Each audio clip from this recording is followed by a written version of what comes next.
C'est encore un plaisir de vous retrouver pour cette dernière livraison de la semaine de votre émission Le Grand Soir, 1h52 minutes. C'est le temps que nous aurons à passer ensemble pour échanger autour des sujets qui font l'actualité. Bien sûr, on le sait, le vendredi, on est très proche de la société et on aborde bien sûr les problèmes qui concernent tout le monde. Donc pour ce soir, on va parler des whisky en sachet. La réalité devient alarmante. Il faut dire que peu importe où on se trouve désormais au Cameroun, dans les événements heureux comme malheureux, dans les hôpitaux, dans les domiciles, les whisky en sachet ont gagné du terrain au risque, bien sûr, de la santé des Camerounais. D'abord interdit et puis réhabilité et appelé de tout vœu par les associations nationales et internationales pour être dégagés du marché camerounais. Les whisky en sachet font de la résistance et se retrouvent un peu partout.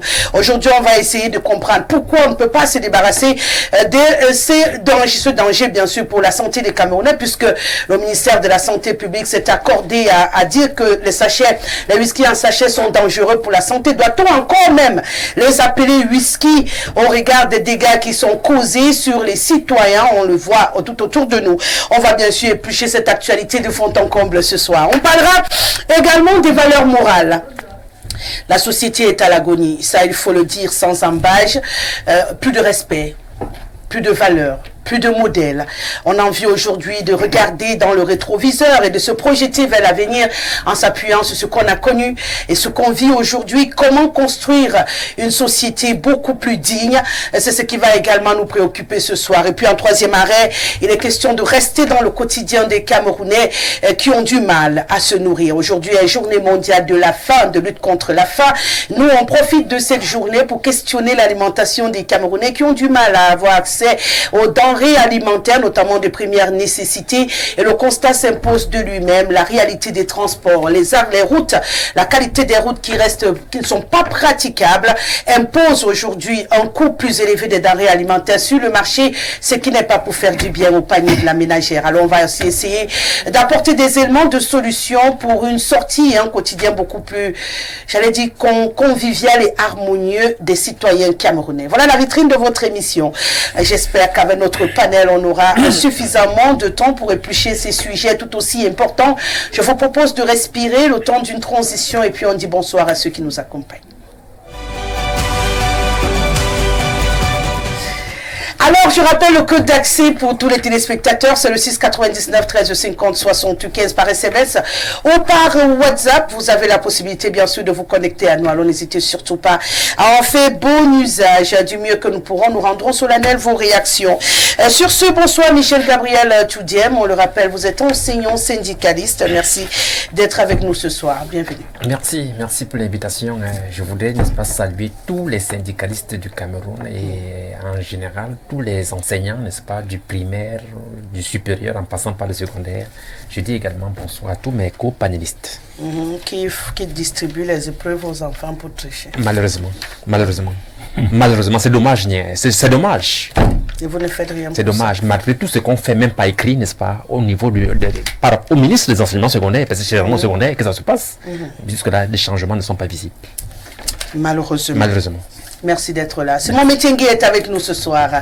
Il m'a fait beaucoup d'infidélité, Simon. Il sera la voix du RDPC encore ce soir. C'est un plaisir de te retrouver. Bienvenue. C'est un plaisir également pour moi, Rosalie, de te retrouver. Et merci de m'avoir convié à votre émission. Et merci également à... Je voudrais saluer, je vais dire, tout le Parlement, que ce soit la Chambre haute ou la Chambre basse, qui depuis le 11 dernier sont en session ordinaire, généralement dédiée à l'orientation budgétaire. J'avoue que j'ai fait un tour là-bas, une ou deux fois, et je me suis rendu compte qu'un certain nombre de choses se passent très bien là-bas. Les artistes, on commence à voir un certain nombre de choses qui se font pour les artistes, notamment cette loi qui a été votée permettant au président de la République de ratifier l'adhésion du Cameroun à l'Organisation mondiale de la propriété intellectuelle, évidemment, qui permettrait que les contenus des artistes camerounais qui sont dans des plateformes numériques internationaux et autres, que les artistes puissent en bénéficier de la meilleure façon, et même également que l'État du Cameroun puisse en bénéficier. C'était pas le cas. C'était pas le cas vraiment, et maintenant je crois que avec cela beaucoup de choses vont se faire et nos artistes ne feront que de mieux en mieux se porter. D'accord. Ils sont dans la muse à l'intérieur du pays, mais ils vont bien se porter à l'international. C'est aussi une façon de voir. Puisqu'ils se battent au quotidien pour bien vivre, peut-être avec, comme vous dites, les réseaux sociaux aujourd'hui qui leur ouvrent une possibilité de rentabiliser leurs œuvres hors de nos frontières. Peut-être ils vont avoir de meilleures conditions. En tout cas, on le leur souhaite. Merci d'être avec nous ce soir. Alors, le président Fabien Assigana est avec nous aujourd'hui, l'une des voix du Social Democratic Front. Et merci d'avoir accepté notre invitation. Bienvenue. Merci une fois de plus. Je suis toujours fier d'être là. Merveilleuse émission et je salue tous mes compagnons. Je salue les téléspectateurs de Info TV et bref, merci de m'avoir invité. Merci à vous d'avoir accepté. Maître Jules Maillot est avec nous également ce soir, juriste conseil. C'est un plaisir de vous accueillir. Bienvenue.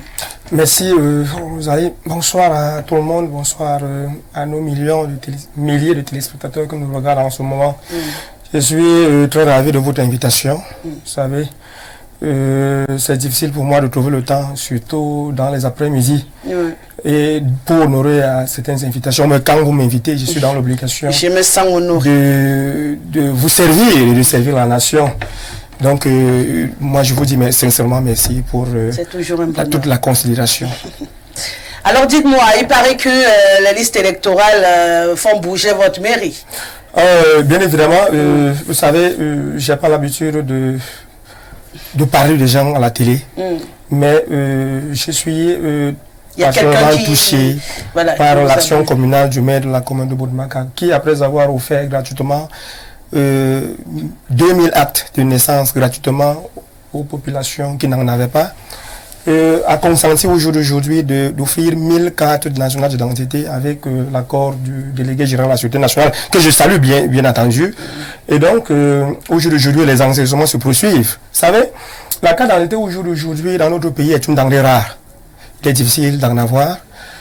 Et donc, avec l'accord... C'est devenu un précieux sésame. Un précieux sésame. Et donc, avec l'accord du DGSN, M. Bargangele, le maire de la commune de Boudmaka a réussi l'espoir, n'est-ce pas, d'avoir cet accord de l'établissement gratuit des actes de naissance, n'est-ce pas, et donc les enseignements se construisent. Donc, nous voulons dire à la jeunesse que sans carte d'identité, vous n'êtes pas un citoyen. Vous devez vous devenez citoyen avec votre carte nationale d'identité. La carte nationale d'identité est une pièce maîtresse dans la vie quotidienne. Rassurez-vous, ils le savent. Et donc, c'est une bonne chose. Et donc, nous encourageons, d'ailleurs, c'est parti de la mairie de Boudmaka, nous encourageons tous les autres maires, n'est-ce pas, à aller dans ce sens. Parce que, voyez-vous, la commune de Boudmaka a un peu plus de 4000 âmes.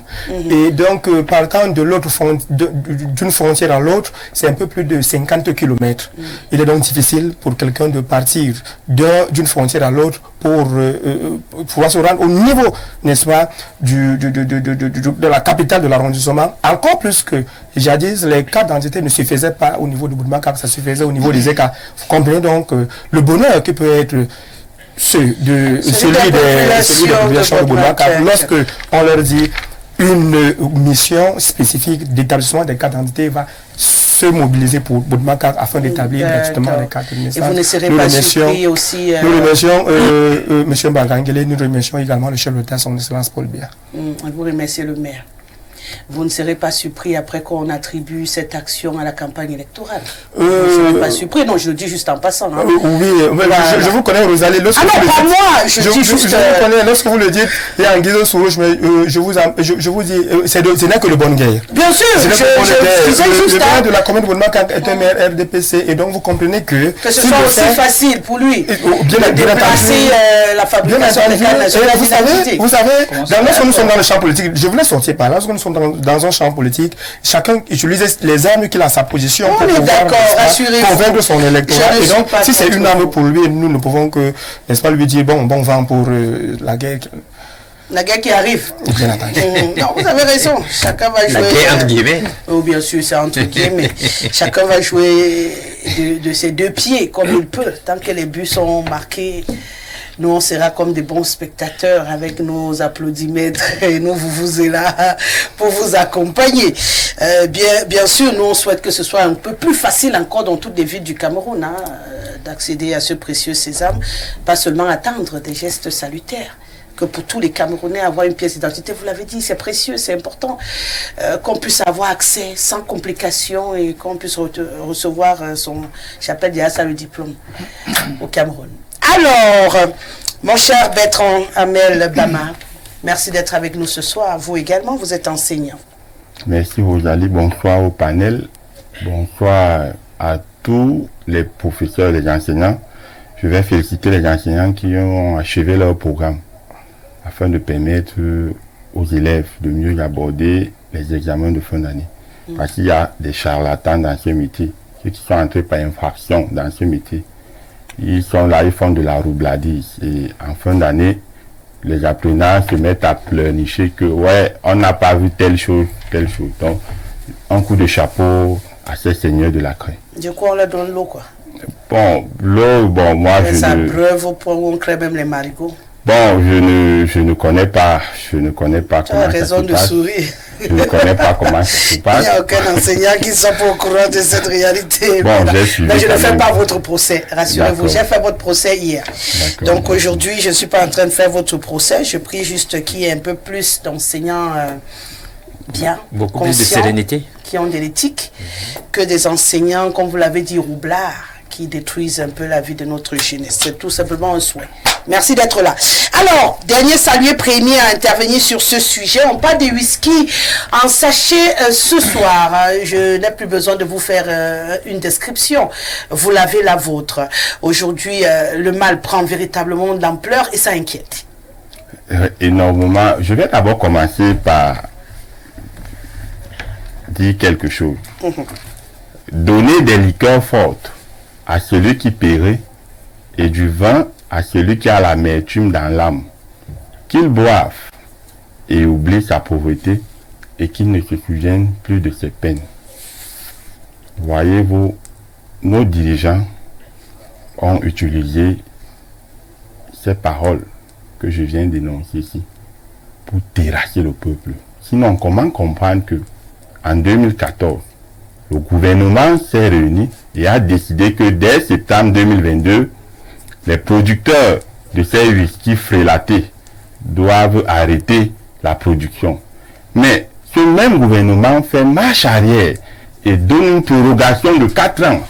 Vous voyez, c'est-à-dire après avoir... Juste en 2026. Après avoir pillé les Camerounais, piétiné les Camerounais dans la malgouvernance, dans la mauvaise gestion de la chose publique, les Camerounais se sont retrouvés, je ne sais pas, comme des cadavres. Ne pouvant plus parler, le gouvernement décide donc, voilà quelque chose qui viendra calmer les Camerounais pour qu'ils ne s'agitent plus. Et vous allez, voyez-vous, ce whisky frélaté dont on parle là est dangereux pour la santé parce qu'il est constitué de ce qu'on appelle le méthanol. Et on connaît ce que le méthanol peut causer dans le corps d'un être humain. Mais si vraiment nos dirigeants se souciaient vraiment de nous, comment comprendre que ce whisky est encore en circulation jusqu'à présent sur le marché? Les jeunes consomment, les papas consomment. Vraiment, les élèves. Les élèves, alors, c'est devenu déplorable. Dans les écoles, en bordure des établissements, les motos-taximans, tout le monde en consomme. Comment comprendre encore que ce whisky, dont on connaît la dangerosité, est encore en circulation? Et nos gouvernants, nos dirigeants restent là. Personne ne parle. Le ministre de la Santé a cette... Il peut bien parler comme il parle, mais c'est une affaire qui dépasse même le niveau du ministre de la Santé.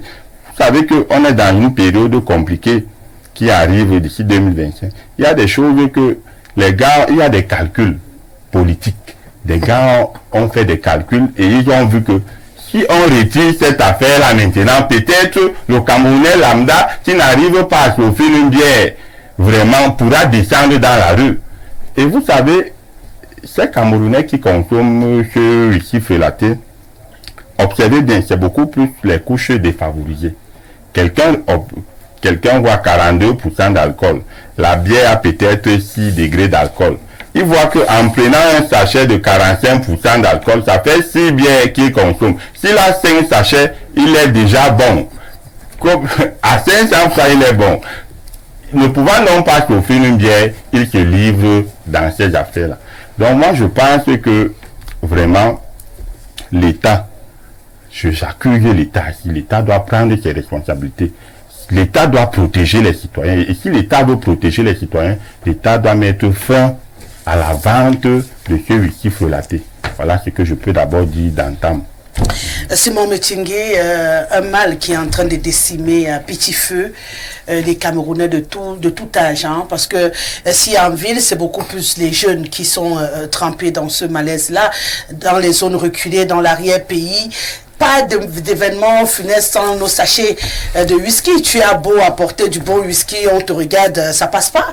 Tout le monde est en mode sachet et puis on peut voir les uns et les autres ressembler de plus en plus à des cadavres ambulants, je veux pas dire à des zombies dans les recoins. On se rend même pas compte du fait que notre santé soit en train de se détériorer. C'est un peu compliqué quand même, cette affaire. Pourquoi on s'en débarrasse pas? Pourquoi ces prorogations qui nous amènent jusqu'en 2026, encore 2 années à se farcir ce problème qui devient un véritable fléau pour les Camerounais? Oui, vous allez vous parler bien d'un problème complexe et délicat. Délicat dans la mesure où ce problème touche 2 secteurs, la santé publique et le commerce. Et quand on entend par whisky en sachet, il ne faut pas forcément se dire que c'est du whisky frelaté. Il faut savoir que c'est du whisky. Maintenant, le problème que l'État a, ce n'est pas de retirer les sachets de whisky, mais c'est de retirer effectivement le whisky frelaté, qui peut se retrouver dans les sachets ou dans les bouteilles. C'est ça dont il est question. Parce que le whisky frelaté, qui effectivement contient du méthanol à la place de l'éthanol, est justement celui-là qui est un whisky frelaté. Et ce n'est pas en enlevant les whisky en sachet qu'on aura résolu le problème des whisky frelatés. Et donc, l'État se donne 4 ans. 2 choses. Pour protéger au mieux la santé publique des Camerounais et pour sauver cette activité. Parce qu'il n'est pas interdit au Cameroun de consommer de l'alcool. L'alcool est une drogue douce. Et il y a des structures, parce que ce que vous dites là, il y a la clandestinité dans la fabrication de ce whisky. Il y a également des structures bien établies qui, voyant le marché a décliné. Vous avez des produits qui sont en sachet, mais qui également sont vendus en gros avec le même produit. Mais vu le marché, ils ont décliné parce qu'il y a aussi la demande. Est-ce que tout le monde peut acheter une bouteille de whisky à 7000 francs CFA? Pourtant, tout le monde veut en consommer. Alors, vous ne pouvez pas faire le procès à ces entreprises, pour la plupart même camerounaises, qui ont jugé nécessaire de décliner leurs produits pour des couches moyennes et qui veulent aussi consommer. C'est de ça dont il est question. Maintenant, le problème du whisky en sachet, ce n'est pas le sachet. Le problème du whisky en sachet, c'est le contenu. Et comment résoudre ce problème? Évidemment, en permettant à tous les opérateurs du secteur de se conformer. Se conformer comment? Le président de la République a créé le laboratoire national, un laboratoire national qu'on appelle le LANACOM, qui justement est habilité à connaître exactement et spécifiquement, scientifiquement, les éléments dans le cadre des médicaments et dans le cadre des produits, comme ce qu'on voit là, c'est-à-dire que l'eau, les whisky, ce qui va avec les laits, toilettes et autres. Et donc, ces gens doivent obligatoirement se conformer. Ça veut dire que quand l'État proroge, ce n'est pas parce qu'il proroge pour, comme j'ai entendu, des éléments électoralistes. Il ne s'agit pas de ça. Il s'agit de voir comment est-ce que cette activité peut être rentable sans être un danger pour la santé publique. C'est ça dont il est question. Moi, je n'ai aucun problème à consommer un whisky bien fait qui est en sachet. Je n'ai aucun problème à cela. Parce que on aime bien aller dans les boîtes de nuit, on prend une bouteille de whisky qui coûte 20 000 francs, mais qui a le même contenu que celui qui est en sachet. Le problème ici, ce n'est pas le sachet. Le problème ici, c'est la molécule dont vous parlez. C'est elle qui est nocive. Et donc, comment est-ce que vous, si vous étiez des pouvoirs publics, Vous allez demander qu'on enlève tout ça? Non. Non. Ce qu'il faut faire, c'est de permettre à ce que ceux qui utilisent des bons produits, qui ne sont pas nocifs pour la santé, continuent à exercer. Et ceux qui ne le font pas, qu'ils disparaissent. Ça va épargner la santé publique et ce sera bien pour le commerce. Je crois que c'est pour cela que l'État trouve judicieux de prendre quelques années supplémentaires afin de mieux faire disparaître l'ivraie et laisser le bon grain. Je reste avec vous, 4 ans rajoutés, donc jusqu'en 2026, on a déjà écoulé radicalement 2 années. Et sur le terrain, on a plutôt une multiplication des types de whisky en sachet qui apparaissent sur le marché. On se serait attendu, vu votre logique, à ce qu'on ait une diminution plutôt de la quantité des sachets disponibles, mais on a des noms de plus en plus inquiétants. Tombeau, Assassin, Mouroua. Au fur et à mesure, les noms ils sont de plus en plus compliqués. Je rappelle quand même que le ministère de la Santé a appuyé le docteur Njomo Kopa, gastro-entérologue de l'hôpital général de Douala, révélait encore il y a quelques temps, parce que lui il appelle ça des breuvages très toxiques pour l'organisme, qui mériteraient d'être dégagés du marché. Qui mieux que les médecins qui nous soignent au quotidien pour se rendre compte qu'un produit est dangereux. Mais maintenant, comme il le dit, s'il y a du bon whisky parmi, qui doit trier? Mais qui doit faire le tri pour permettre aux Camerounais de n'être qu'en contact? Parce qu'on peut bien comprendre qu'on est peut-être une structure qui fait du bon whisky et qui veut toucher toutes les castres de la société en termes de propositions. Mais dans ce cas de figure, il faut bien qu'un tri soit fait pour qu'on ne laisse qu'à disposition. Je serais d'accord avec M. Metingue si l'État se donnait ces 4 années supplémentaires, plutôt pour faire le tri dont vous parlez, afin de séparer le bon gré des livrets. 4 années supplémentaires. Combien de Camerounais en meurent? Et ceux qui ne meurent pas, dans quelles conditions vivent-ils avec tout ça comme dépravation des mœurs? C'est dangereux. Tout à l'heure, j'ai compris, j'ai apprécié la déclaration de M. Bama lorsqu'il disait qu'il parlait des couches défavorisées. C'est-à-dire que le whisky, c'est beaucoup plus réservé pour les couches défavorisées. Je suis d'accord avec lui. C'est beaucoup plus pour les pauvres.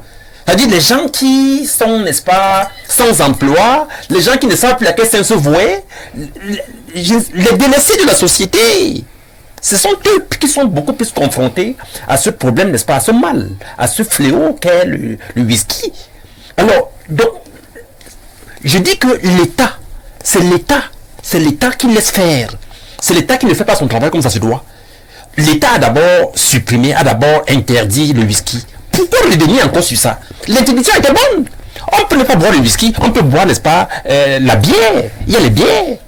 Le matango. Oui, le matango, quand on dimanche. Oui. C'est ça. Vous voyez, ça dit que nous avons affaire à un État, n'est-ce pas, qui a abandonné ses services régaliens. Il ne faut pas se le cacher. La plus grande part de crimes revient, n'est-ce pas, au gouvernement, même si la jeunesse et la société ont leur part de responsabilité. Qu'est-ce qui empêche à l'État de faire ce tri pour séparer le bon grain des livres? Tout simplement. Vous voyez? C'est un peu méchant, pour ne pas le dire. Et il ne serait pas superfétatoire de faire un lien entre la fabrication de ce poison et la fabrication des faux diplômes dont on parlait ici hier soir sur le plateau. C'est la même chose. C'est la même chose. C'est l'État qui ne joue pas son vrai rôle. C'est l'État qui est démissionnaire.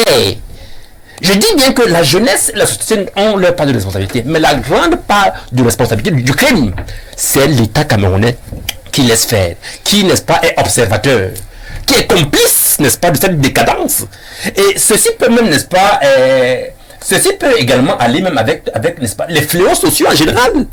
Vous voyez, dernièrement, on parlait de la disparition de 2 milliards au niveau du Sénat. Tout dernièrement. Mais c'est l'État, tout ça, c'est l'État. Bon, où est le lien avec, avec le whisky? Le lien, c'est que... Bonne question, très bonne question. Le lien, c'est que tout ça participe, n'est-ce pas, de la politique sociale. Tout ça participe de la délinquance à tous les niveaux. Alors, tout à l'heure, c'est pour nous de sortir de la question de whisky. Parce que ça participe même encore de ce fléau, de ce conflit qui persiste entre l'Afrique et le MINSEP. C'est la même chose. L'État a démissionné, Rosalie. Attendez, cher Gabriel Toudian, je suis à vous. Je suis à vous. Je sais que c'est très dur pour vous de vivre sans prononcer les deux mots. Je suis avec Rosalie. Mais je vous serais gré, ça je m'adresse à tout le monde, de finir ce débat sans nous transporter hors de nos sujets. J'y suis. Non, on s'est très bien compris. On se comprend. Voilà, vous avez de nouveau votre part. Donc, comme pour dire que, n'est-ce pas, Je ne voudrais pas inviter les hiboux et les églisiens sur mon plateau ce soir. Pour nous permettre de parler de nos problèmes. Donc, comme pour dire que ce problème, comme l'a dit mon frère Messengue, n'est ni complexe ni délicat. C'est un problème simple. Il s'agit d'une simple volonté, n'est-ce pas, de nos gouvernants. De nos gouvernants. C'est tout, le problème est résolu. Maître Mayo, malgré sa dangerosité, le whisky en sachet est devenu roi au Cameroun.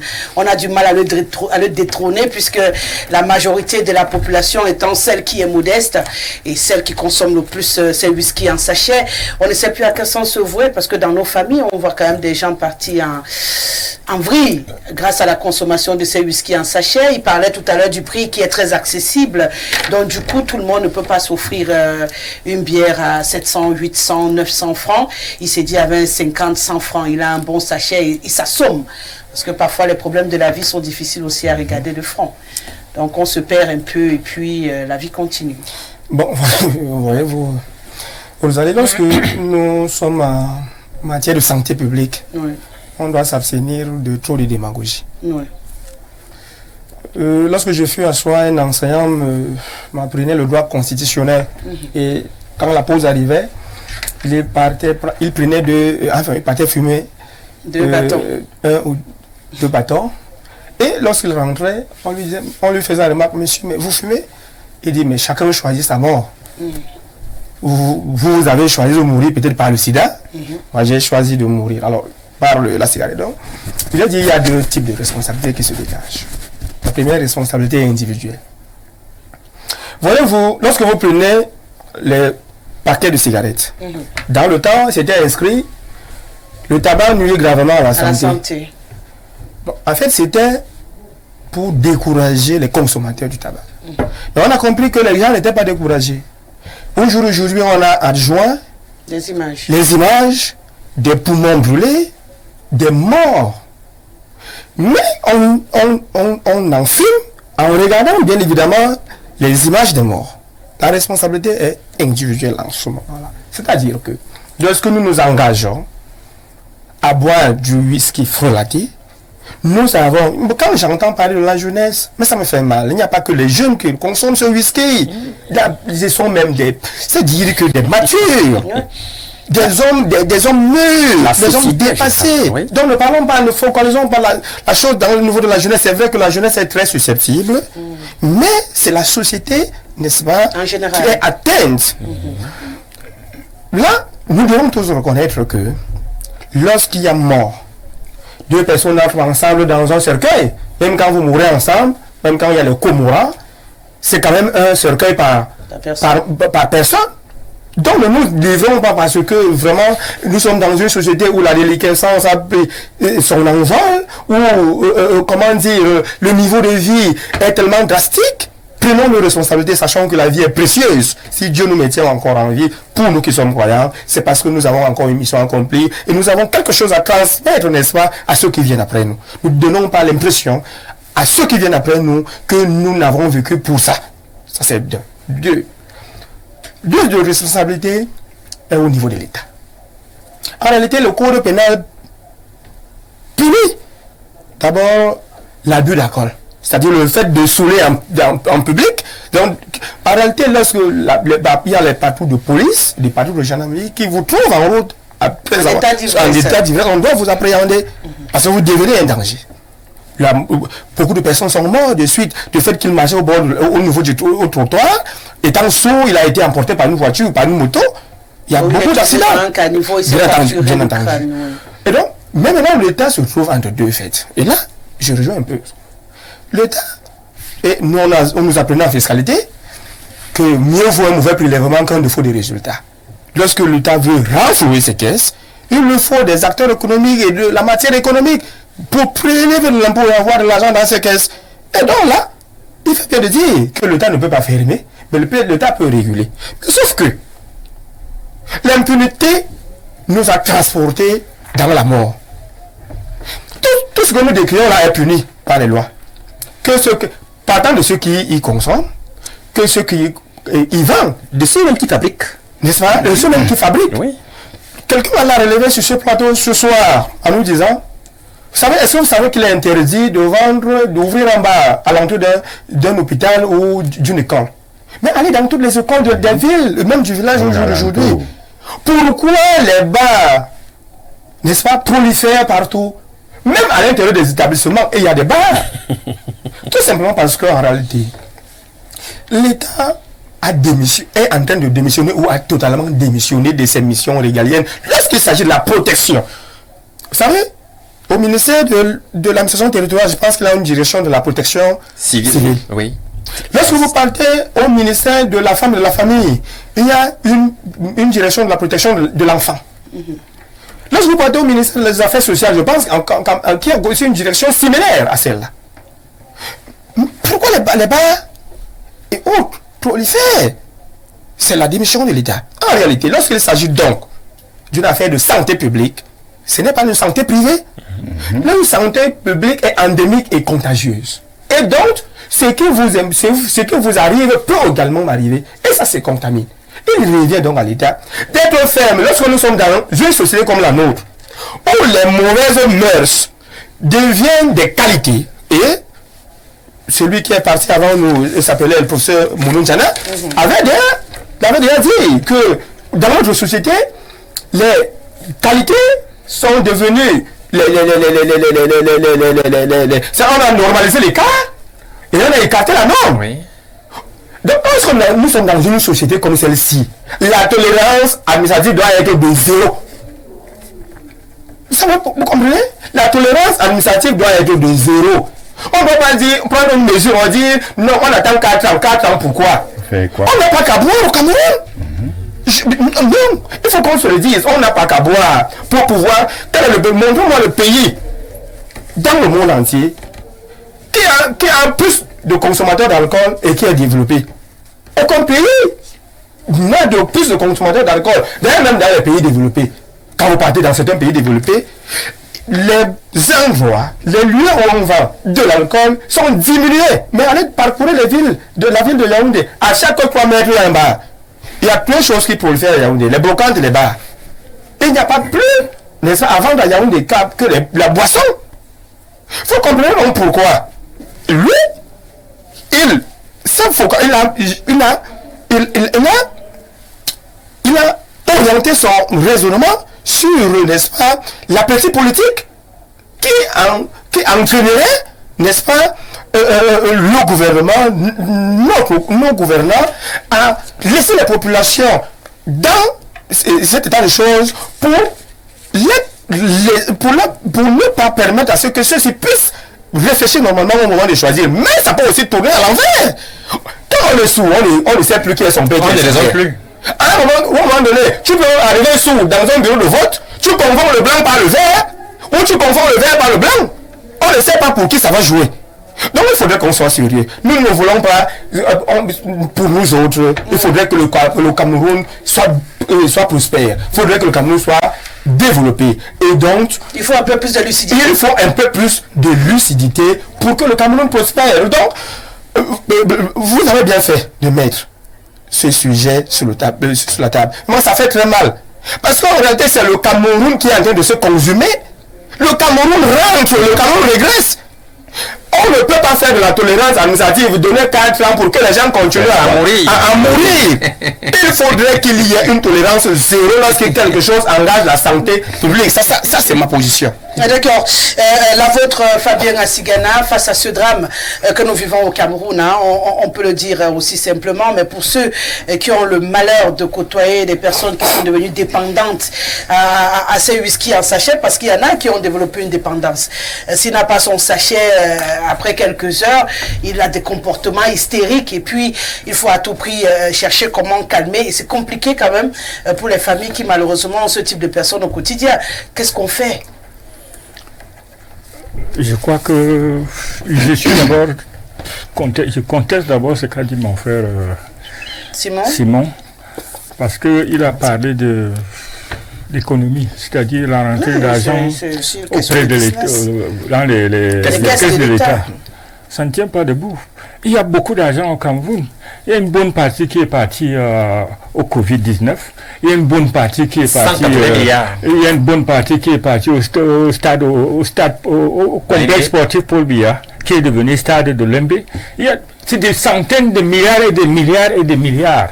Donc cet argent-là, il faut récupérer ça et faire fonctionner l'État. Ce n'est pas en tuant les Camerounais que tu vas faire fonctionner l'État, que tu vas rentrer de l'argent dans les caisses de l'État. Ça, c'est la première chose.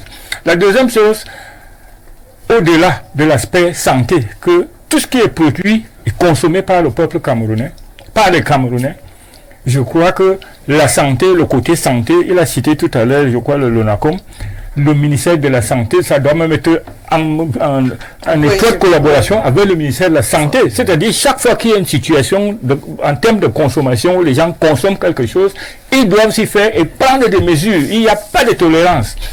Vous comprenez? Et maintenant, on parle aussi de l'accès. Mais quand vous avez un élève, comme vous avez dit, il y a les élèves qui boivent ça. On dit un enfant ne peut pas aller acheter une bière dans un bar. Souvent même, le père envoie va m'acheter une bière là. Bon, il y a cette petite tolérance là. Mais un enfant qui va acheter une bière. Mais si tu lui donnes l'accès pour acheter le sachet, c'est 100 francs, 50 francs même maintenant, 50 francs. C'est pour ça que ça doit être interdit, les sachets. Celui qui veut boire le whisky soit 7 000, 10 000, 20 000, 15 000. Si tu n'en as pas, tu ne bois pas, point. On a dit tout à l'heure, vous avez dit tout à l'heure que au sortir de quelqu'un qui boit et qui n'a pas son sachet aujourd'hui commence à avoir hystérique, les mains tremblent et tout ça là. Mais ça c'est pour tuer les Camerounais. Parce qu'il a accès à ça. Mais vous ne verrez jamais un gars qui a bu un bon whisky en train de trembler. Ce qui signifie que la qualité de ce produit-là est dangereuse. Donc il faut strictement interdire et ne même pas permettre l'accès. Vous savez comment on ne peut pas permettre l'accès? Parce que c'est facile de cacher un sachet dans la poche. Même pour un petit enfant de l'école primaire, il peut cacher ça. Mais quand vous avez une grosse bouteille, un enfant ne peut pas se balader avec une grosse bouteille de whisky pour boire. Même une grosse bière de bière. Il va peut-être aller se cacher, mais ce ne sera pas évident. Donc il faut interdire les sachets, tout point. Si nous on prend le pouvoir, le SDF, on va interdire les whisky en sachet. Celui qui veut boire du whisky par acheter le whisky de 10 000, 15 000, 20 000. Si tu ne peux pas, tu laisses tomber, point. Vous allez, je voudrais vous m'accorder une seconde. Bon, vraiment, le ministre de la Santé, le pauvre Manaouda, vraiment, je pleure même à sa place. Il n'est que le technicien ou bien le scientifique qui détecte ce qui est nocif à la santé ou pas. Ça a été détecté. Maintenant, il y a quand même un ministre en charge du commerce. Luc Magua. Il y a un ministre en charge du commerce. Ce n'est pas le docteur Manaouda Malassi qui partira des hôpitaux. On ne parle pas de n'est-ce pas? Attendez, le gouvernement. Je dis ceci. Nous avons évoqué le ministère de la Santé publique qui avait détecté que c'est du whisky ne sont pas bons pour la santé. Et c'est lui qui a la prorogation. Mais lui, à son niveau, ne peut rien faire que de détecter que ce whisky. Non, je vous dis que c'est lui qui a signé la prorogation. C'est pas lui qui a signé la prorogation. Ce n'est même pas à son niveau. Je dis, ce n'est pas à son niveau. Je dis, lorsqu'un produit est interdit, lorsqu'un produit... politique gouvernementale. Oui, ça, au niveau parce qu'il y a plusieurs ministères concernés. Bien entendu, en chef même, dans la circulation de ces produits, le ministère du Commerce, parce qu'en réalité, le ministère du Commerce a des contrôleurs. Qui sont les contrôleurs de prix, pour mesurer même de qualité. En réalité, lorsque vous entrez dans une boutique, dans une vente emportée ou dans n'importe quoi, les produits qui doivent être... Moi, j'ai vu plusieurs fois le ministère du Commerce saisir les produits, les brûler. Vous aimeriez comment on peut saisir un fighter? Comment on peut saisir? Comment on ne peut pas? C'est pas difficile. Si vous ne connaissez pas, dès que vous dites que je vais goûter, on va une fighter. C'est exposé. Ça veut dire qu'il doit goûter lui-même. À Douala, je vous dis encore, chaque 2 mètres, les motos taxis. Est-ce qu'on pense que pour acheter un fighter, c'est difficile. On envoie dans les colloques, on envoie dans les kiosques, on envoie dans les boutiques et même dans les bars. Je dis c'est visible. Nous l'avons demandé, ça doit se voir. Savoir si ce fighter est bon ou l'autre. Le fighter aujourd'hui est mauvais. C'est ça qu'on est en train de parler là. On est en train de parler de fighter.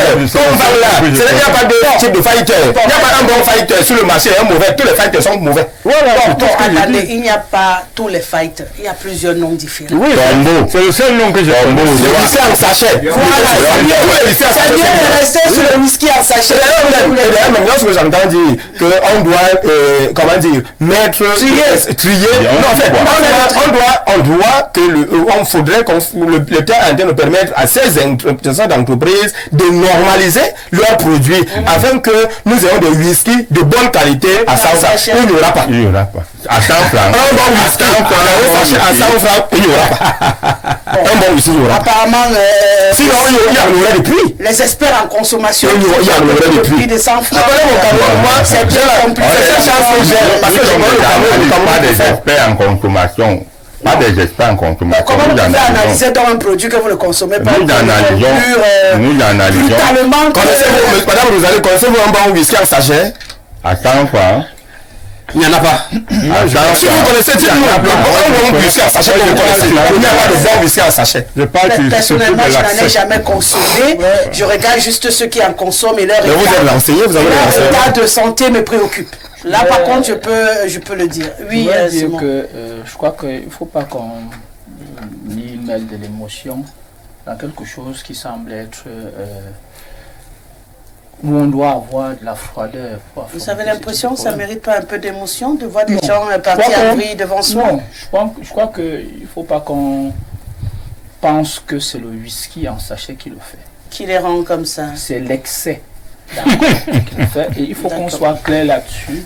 Je vais vous dire une chose. Quand vous consommez suffisamment de la bière, vous avez un ventre ballonné et votre foie prend un coup.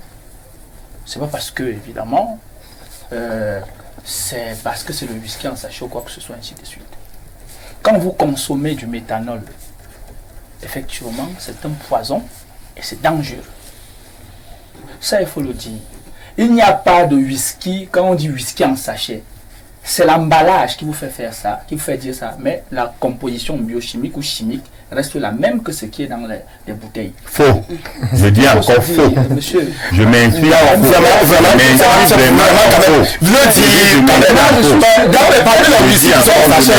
Donnez-nous le nom de ce whisky. Je vais dire une chose. Je ne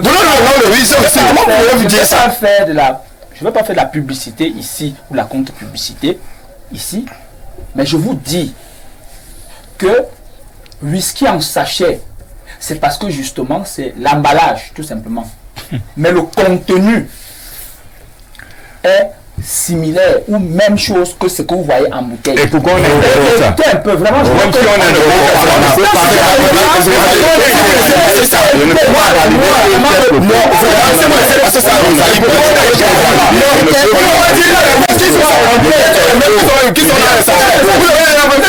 vous avez déjà vu un grand sachet. Vous avez vu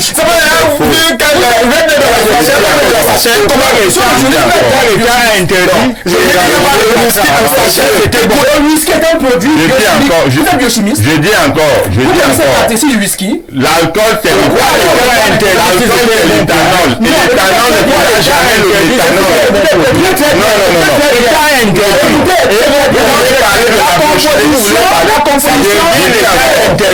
l'éthanol. L'État interdit. Non, monsieur, l'éthanol, c'est pas l'éthanol. Je dis encore le méthanol. Le méthanol, le propanol et l'État interdit encore. Ceux qui sont merci par la consommation. Le méthanol. Disons une chose. Le méthanol, on est d'accord. On est d'accord. Mais comment vous poussez les gens à consommer le méthanol?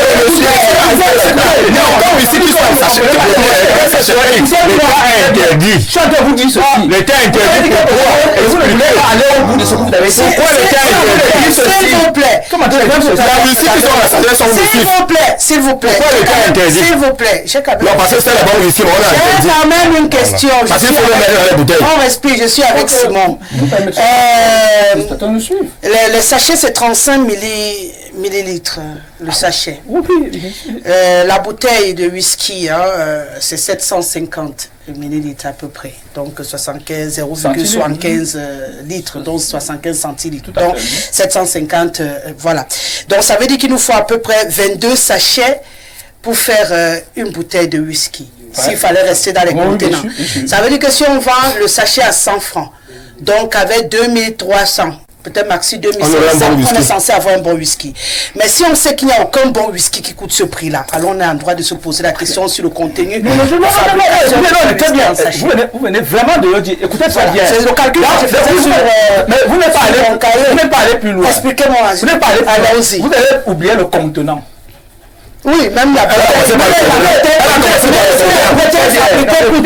Non, écoutez très bien, vous voulez qu'on aille, oui. Même si la bouteille de 2500 plus, écoutez. ça fait 4000. Oui, ça fait 4000. Vous savez, c'est 3500.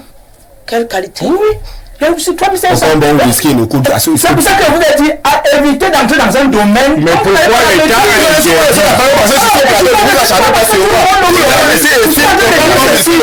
Je voulais dire ceci, l'autre page, pour rendre ce débat un peu plus audible par le rassurez-vous, il est très audible. Je voulais dire ceci. Quand l'État pose un acte, avant de le critiquer, il est mieux de comprendre d'abord sa démarche. Sa démarche est claire. C'est qu'au Cameroun, on interdit pas la consommation du whisky. On interdit les abus. C'est pour ça qu'on parle de quoi? De l'état d'ivresse. Vous êtes juriste, vous le savez. Maintenant, qu'est-ce qui pose problème au niveau des whisky en sachet? C'est la molécule qui est utilisée dans certains whisky en sachet, qu'on appelle le méthanol, qui est nocif. Justement. Parce que, tel que vous avez fait votre calcul, je peux vous citer au moins 3 bons whisky qui coûtent 3500 francs. Et qui sont dans les rayons, et qui sont homologués, qui sont dans des whisky très bons à consommer. Maintenant, la vérité, c'est quoi? C'est que ce que l'État doit combattre ici, c'est justement cet élément qui est un élément dangereux de santé publique. Le méthanol. Oui, et permettre maintenant au marché de pouvoir se faire en respectant justement en respectant justement les lois qui sont encadrées par les questions de consommation d'alcool. Jusqu'à ce niveau-là, il faut aller plus loin. On est d'accord, mais le souci, on est quand même d'accord. Parce que moi, c'est aussi fait que c'est dangereux et que ça tue. Alors, moi, je suis et donc, moi, je suis il a parlé d'une responsabilité, il a parlé de responsabilité individuelle. Je suis de ceux qui pensent qu'il faut diluer la responsabilité individuelle dans la mesure où un consommateur lambda n'a pas les qualifications de savoir que ce whisky a le méthanol, l'autre a l'éthanol. Et donc c'est à l'État, de le faire. Et oui, je suis d'accord, c'est-à-dire que c'est à l'État de le faire. Et l'État a mis des structures là-dessus. Sauf que ces structures-là ne sont pas des structures répressives. Ça veut dire que quand par exemple l'ANACOM n'a pas une brigade ici de suite. Donc il faut justement le ministère du Commerce a une brigade. Même la brigade du ministère du Commerce n'est pas hautement répressive. Donc il faut que ces ministères et la sécurité se mettent ensemble pour ces actions-là. Ça, c'est de 1. De 2, il faut que la recherche scientifique également, parce qu'il peut y avoir des tests, même le ministère, quand il va avec sa brigade, et il ne saura pas il ne se voit pas aller nu que ça sur le méthanol. Il faut bien... À quoi c'est la non? Non, non. Ici, c'est l'ANACOM qui est plus habilité à le faire. Mais je veux dire que... Qu'ils font quand tu parles de même... Ils vont le faire.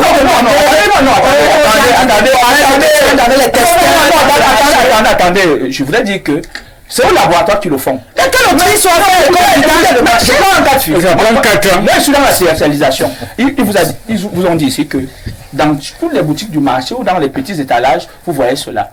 Et c'est tout ça le problème. Mais attendez, c'est ce qu'ils sont en train de crier. Maintenant, dans l'accès. C'est ça que j'ai dit que c'est trop accessible. Voilà, c'est pour ça que vous reconnaissez que c'est dangereux, que ça tue. C'est pour ça que je suis en train de dire ceci. Que dans cela, moi je suis dans la pratique. Dans cela, le ministère de la Santé, avec les instruments sanitaires qu'on a mis à place pour les tests, pour vérifier ce qui est bon et mauvais, avec le commerce, et davantage les forces de défense et les forces de sécurité, pas les forces de défense, peuvent intenter l'action répressive. Maintenant, l'action scientifique peut être faite par la scientifique, à faire des petits tests. Ça veut dire qu'on peut venir avec un test, on met ça dans un plastique, dans un supermarché, on se rend compte que et ça peut aller plus vite. Donc, c'est donc des zones de plastique. Est-ce que ça arrive dans la boutique au hasard? On va comme ça, dit que cette méthode vise à ne pas tuer à ne pas tuer ce type de commerce, le business, mais évidemment à protéger la santé publique. C'est complexe, il faut le reconnaître. Ce n'est pas des choses de dire non, il faut aller tuer parce que tout ce qui est excès. Donc pendant qu'on tue, tout ce qui est excès tue. Pendant qu'on tue, vous donnez encore 4 ans pour qu'on continue à tuer. Vous êtes trop fataliste. Oui, bien sûr que c'est la fatalité. Quand les gens meurent, c'est la fatalité. Quand les Camerounais meurent, c'est la fatalité. Et nous sommes dans la fatalité. Cher aîné, ce n'est pas... Oui, vous êtes dans... D'accord. Vous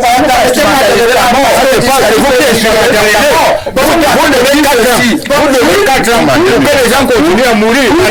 Non, pour une action comme celle. Vous, toi-même, en tant que spécialiste, vous dites que éviter le méthanol, mettre les non, on dit que c'est plus de ça. On doit quitter le marché. Et ça prend 4 ans pour le faire. C'est complet. Les 4 ans là, c'est pourquoi. C'est ce que je voulais dire. S'il vous plaît, je suis encore là. Je sais que vous êtes là. Voilà, donc je suis allé me sortir par là. Vous avez dit que c'est moi qui là. ne sortez pas. C'est comment vous voulez sortir, vous sortez au pâté. Voilà. La porte est de l'autre côté. Vous êtes sur le plateau, vous sortez au pâté. Alors, mais j'ai constaté que tout le monde envoie seulement le doigt et commence à parler. C'est pourquoi je vous arrête. Il dit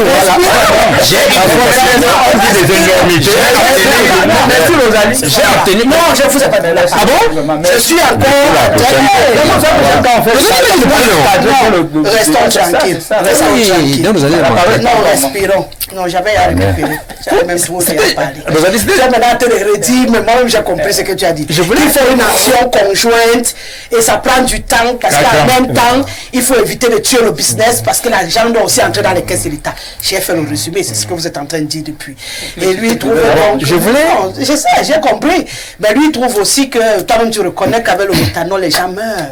Donc 4 ans, c'est beaucoup et puis les conséquences sont de plus en plus dramatiques. Il faut qu'on aille plus vite. Voilà. Et surtout, la première chose, ressigner d'abord cette interdiction. Voilà. Maintenant, quand c'est interdit, on profite du temps de vidange sur le marché pour nettoyer. Pour faire le tri dont vous parlez et ramener ceux qui seront dans les normes. Je suppose que c'est comme vous faites ça.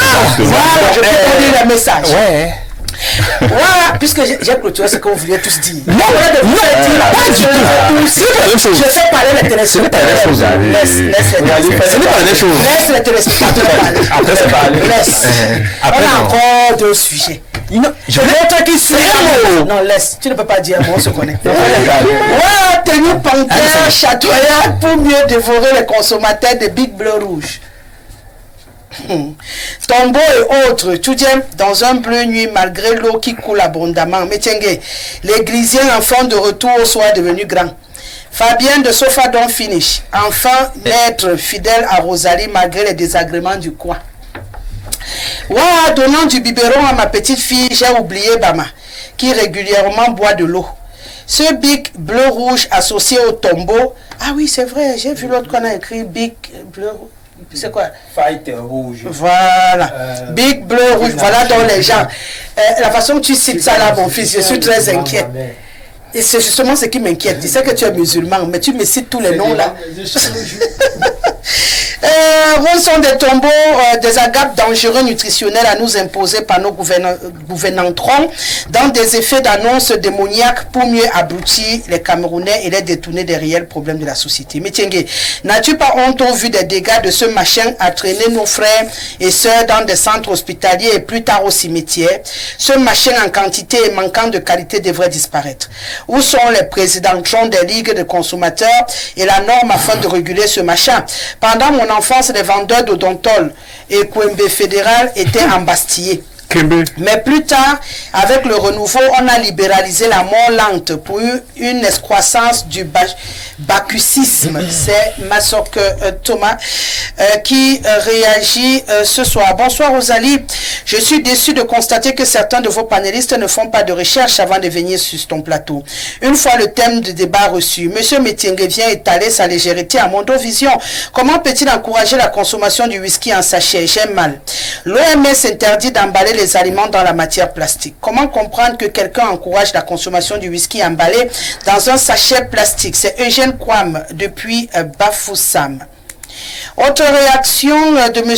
Niamsi depuis Douala. Bonsoir, demandez à l'État de gérer d'abord les cigarettes avant d'aller sur les whisky en sachet. Ces whisky n'ont aucun problème pour moi. Voilà, on a compris, monsieur Niamsi. Comme pour dire qu'il y a des adeptes. Plus les pauvres citoyens peuvent se saouler à moindre coût et être de plus en plus stupides et moins soucieux des questions politiques du Cameroun, plus le pouvoir en place est moins inquiété. Le gouvernement est complice et très content du fléau. C'est Achille qui nous écrit depuis la Guinée et équatoriale. Bonsoir, Rosalie. Demande au petit alcoolique de Simon Metiengela, parce qu'apparemment il en consomme, que pendant les 4 années supplémentaires, on fait comment des morts. Il faut arrêter urgemment ce dangereux alcool. On va retourner du côté de la Guinée. Bonsoir, Rosalie, à ton panel. Parlant du sujet, à qui la faute, je dirais le gouvernement, puisque c'est le même gouvernement qui signe les licences de fabrication. C'est Libaski qui nous écrit. Atangana depuis Mokolo. Bonsoir le plateau. J'aimerais poser une question aux panélistes du RDPC. Quand il dit que l'État se donne 4 ans alors que les élections c'est l'année prochaine, c'est quoi le message? Quoi le projet? Metienge. Encore. S'agissant du bonsoir Rosalie, s'agissant du whisky en sachet, c'est un arrêté conjoint, c'est ce que je lui disais. Mine commerce, mine santé, Metienge mange gentiment ce soir. C'est monsieur Zigri qui le dit.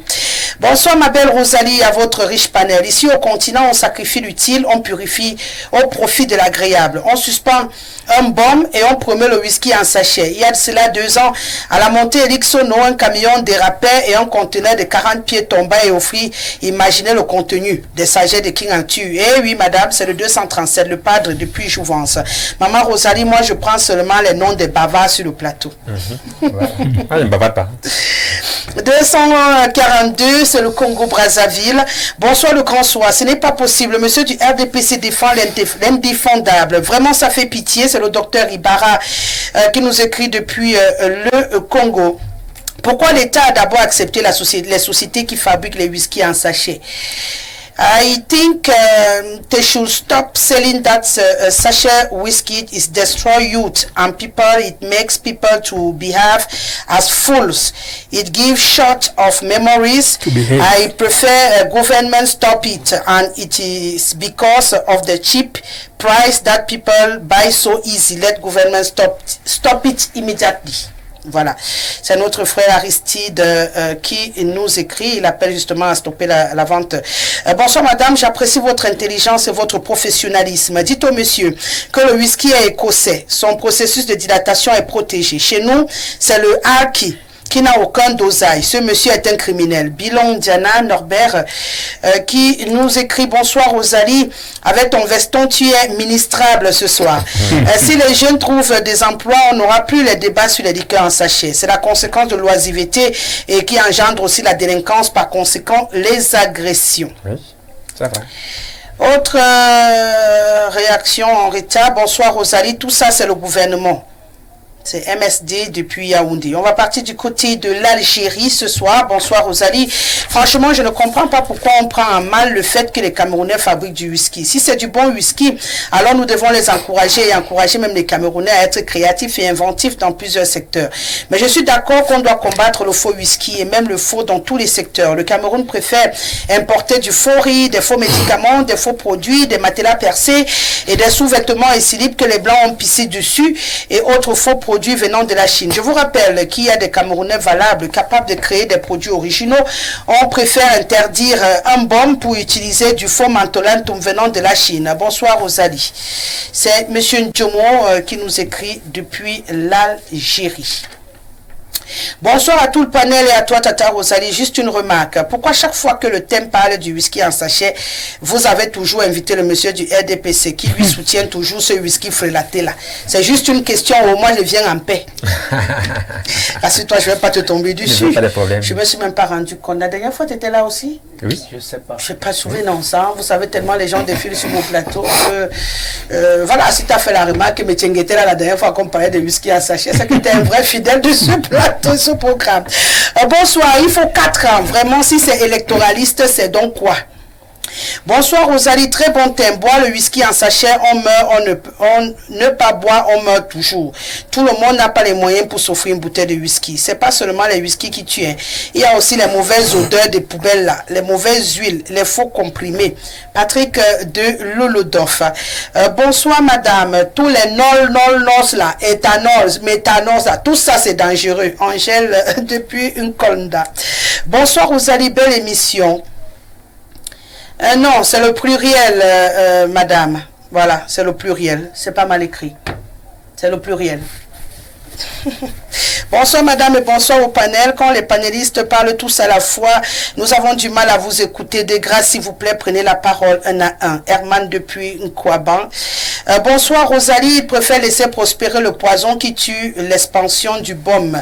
Le sauveur des démunis. Lui, on l'a arrêté très vite. Bonsoir Rosalie, à mon avis, je vois que l'État atteste la fabrication des whisky en sachet. C'est Bernardo depuis et Bolova, on l'a compris. Hein, il faudrait qu'une solution soit trouvée rapidement. Les Camerounais payent dangereusement le prix de la disponibilité excessive de ce whisky en sachet. Il faudrait que quelque chose soit fait. Puisque la preuve, ça nous fait faire une parenthèse, un virage facile pour entrer dans les problèmes de valeur. Pourquoi vous êtes comme ça? Bon, c'était juste... Non, je ne t'ai pas demandé à parler. Je demande pourquoi vous êtes comme ça. Je suis en train de prendre mon virage dans l'émission. Nous prenons ensemble. Laisse-moi donc prendre mon virage et tu restes dans le wagon. Pour améliorer le Non, n'améliore pas. N'embellis pas. Entrons, prenons le virage ensemble. Oui. On rentre dans les valeurs morales. Je voudrais juste... La suite logique. Ouais. Je voudrais juste ajouter dans ce virage pour dire que... Tu as bu le sachet. Pourquoi tu as du mal à me laisser? Respire, respire chérie, respire. J'aurais déjà fini. Respire. Laisse-moi aller jusqu'au bout de mon introduction, même du sujet. Où je n'aurais pu introduire. Je vous laisse seulement, vous commencez à... J'aurais déjà fini. Non. Moi, c'est très bref. Non, c'est pas ça la question. C'est qu'on doit s'orchestrer, tu vois. Quand c'est orchestré, on a une belle musique. Agréable à l'oreille des téléspectateurs. C'est de ça qu'ils se plaignent. J'essaie d'introduire le deuxième thème. Et toi, tu es en train de parler au même moment. Tu me dis. J'arrive, tu m'as dit. Ah, chérie, tu m'as dit. Ouais, je suis même douce aujourd'hui. Je suis douce. Je crois que ce vendredi, on m'a fait quelque chose. Rosalie, parce que tu connais comment moi, je te dois attraper au vol. Allez, on va parler des valeurs morales. Je disais tantôt qu'aujourd'hui, dans la société, peut-être certains vont accuser même la consommation de ces whisky en sachet qui s'avère être notre premier sujet. Pour entrer dans ce deuxième sujet, mais le constat, il s'impose de lui-même. La maître, je commence par vous, il s'impose de lui-même. On a du mal aujourd'hui à s'écouter parler, à respecter les uns en face de nous. Parfois, on en est même victime sur ces différents plateaux. On a parfois des explosions incontrôlables. Dans la société, c'est encore plus grave, même dans nos familles. On se rend compte que les valeurs que nous avons eues quand on était tout petit, on sont en train de foutre le camp. On a même l'impression qu'il n'en existe plus. Je me rappelle plus avoir vu quelqu'un laisser une femme enceinte passer devant lui facilement, quelque part, ou un jeune céder la place à un aîné. Même dans nos familles, même dans nos entreprises, tu arrives, il y a un jeune là qui est assis, il te regarde, il te dit qu'il était le premier. Donc, du coup, la société est en train d'aller en vrille, ça nous inquiète un peu. Ça vous inquiète aussi? Faites là une juste remarque. Tout ce que vous mettez dans ce panier...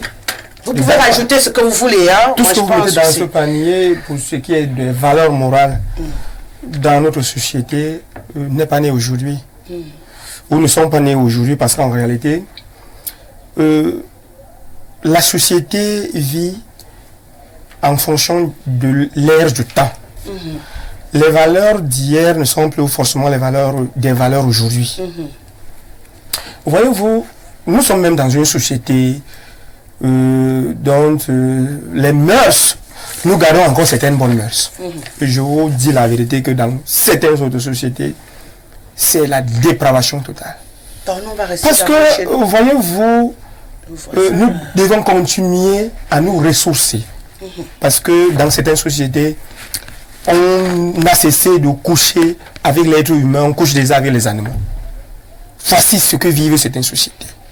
Dans certaines sociétés, on a cessé de penser que l'être humain est une finalité, mais on utilise l'être humain comme un moyen. Et cela me pousse à penser une seule chose, c'est que c'est en chacun de nous chacun de nous, n'est-ce pas, doit s'approprier des valeurs. Prenons d'abord le côté de l'éducation. À l'époque, à l'école primaire, on avait des cours de morale, on avait des cours d'hygiène, on avait des cours de l'éducation de la citoyenneté. Instruction civique au départ. Instruction civique au départ. Tout cela nous amenait à comprendre un certain nombre de choses. Mais de nos jours, curieusement et malheureusement, beaucoup de ces choses ont disparu. Et lorsque ça disparaît, ça crée, n'est-ce pas, cette distorsion qu'il y a, n'est-ce pas, entre ce que nous vivions hier et aujourd'hui. Et deuxième chose, c'est qu'il y a une duplicité, une différence entre la morale et le droit. Si nous nous disons état de droit, nous ne pouvons pas également, et ipso facto, nous revendiquer un état de morale ou de la morale. Donc, parce que la morale est dissociable du droit, certains ne peuvent pas cohabiter. Non, peuvent se cohabiter, mais pas à tous les égards. Je vous prends le cas que vous avez évoqué tout à l'heure. Dans aucun texte juridique, il n'est fait obligation à un cadet de céder sa place à un aîné debout. Et par contre, c'est une valeur morale. Vous comprenez que lorsque un enfant est habité par cet esprit juridique, n'est-ce pas, il se laisse aller par là en vous disant je suis arrivé le premier et donc la place m'appartient. Vous comprenez un peu. Je vous dis, il y a des valeurs qui sont morales, mais que le droit n'a pas pris en considération pour un certain nombre de choses. Mais il y a également des valeurs morales qui sont prises en compte par le droit. Par exemple, nous avons par exemple l'exhibition, par exemple, lorsqu'on comment dire ça, le fait par exemple de se déshabiller en public ou de montrer sa nudité en public. C'est une infraction qui est d'ailleurs, n'est-ce pas, réprimée par le code pénal. Oui, nous savons le tous. En public. Oh, bien entendu, c'est une valeur morale. On ne se déshabille pas en public. C'est une contre-valeur, c'est ce que je dis. C'est une contre-valeur. Donc, au plan de la morale, c'est une contre-valeur, mais c'est également réprimé au plan pénal. Vous comprenez qu'il y a un certain nombre de choses qui sont considérées par la morale et qui sont réprimées au plan pénal, ou bien qui sont réprimées par le droit. Mais il y a également bon nombre de choses qui sont réprimés, considérés moralement, mais qui ne sont pas considérés juridiquement. Cette déphasage fait donc en sorte que, au plan de la morale, on observe donc certaines attitudes qui avancent, des contre-mœurs qui avancent dans notre société. C'est bien la justice. Non, pas soutenu, délaissé. Pas soutenu, mais délaissé. Parce que quand quelque chose n'est pas puni, ça veut dire que cette chose est permise. Ce qui fait donc en réalité, on est en droit de le faire. Vous voyez aujourd'hui, au-delà même notre tolérance qu'on a évoquée tout à l'heure, Rosalie, en réalité, est-ce que vous savez que les enjeux publics sont punis? Mais allez dans les bars, dès que vous sortez de ce studio, tout le monde vous insulte en public et ce n'est pas puni. Lorsque vous arrivez, même là, le juge va qualifier ça de délinquance. J'ai un petit souci, maître. Vous êtes en train de nous lister les anti-valeurs, les contre-valeurs. Nous, on essaie de rappeler à nos mémoires les valeurs qui méritent d'être prônées encore aujourd'hui. Mais vous êtes en train de nous énoncer une multitude de contre-valeurs qui sont à combattre. On est d'accord. Vous me comprenez très bien. Non, je vous comprends. Que je suis en train de parler des causes de la décrépitude, n'est-ce pas, de notre société sur le plan de la morale. C'est qu'on a validé les contre-valeurs aujourd'hui. Que certaines contre-valeurs ne sont pas reprimées, n'étant pas reprimées, se sont imposées. Je vous ai pris par exemple le cas.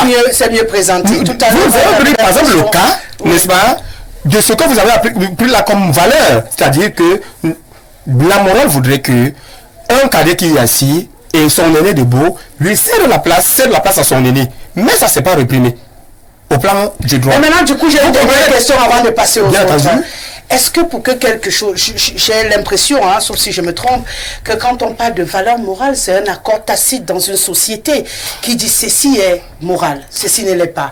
Alors, est-ce qu'on a toujours besoin de faire référence au droit, à la justice pour savoir que ceci n'est pas bien et que ceci peut permettre aux gens de vivre ensemble dans une sorte de cohérence et de vivre ensemble sain? Est-ce qu'il faudrait toujours s'appuyer sur le fait que la loi permette ou la loi ne permette pas pour accepter certaines valeurs au quotidien? Là également, ça dépend des enjeux. En ce moment, les enjeux rentrent... Oui, ça dépend des enjeux et des secondes recherches, n'est-ce pas? Alors, vous n'allez pas demander à quelqu'un qui vous ternit la vie, qui vous tue la vie, n'est-ce pas? Vous n'allez pas vous exiger d'avoir un certain nombre, n'est-ce pas, ou une certaine attitude.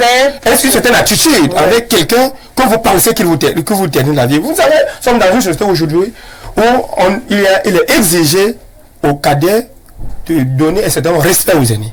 Mais j'ai remarqué, moi je prends le taxi à Yaoundé, j'ai remarqué, chaque fois que moi j'entre dans le taxi, je salue d'abord tout le monde que je trouve.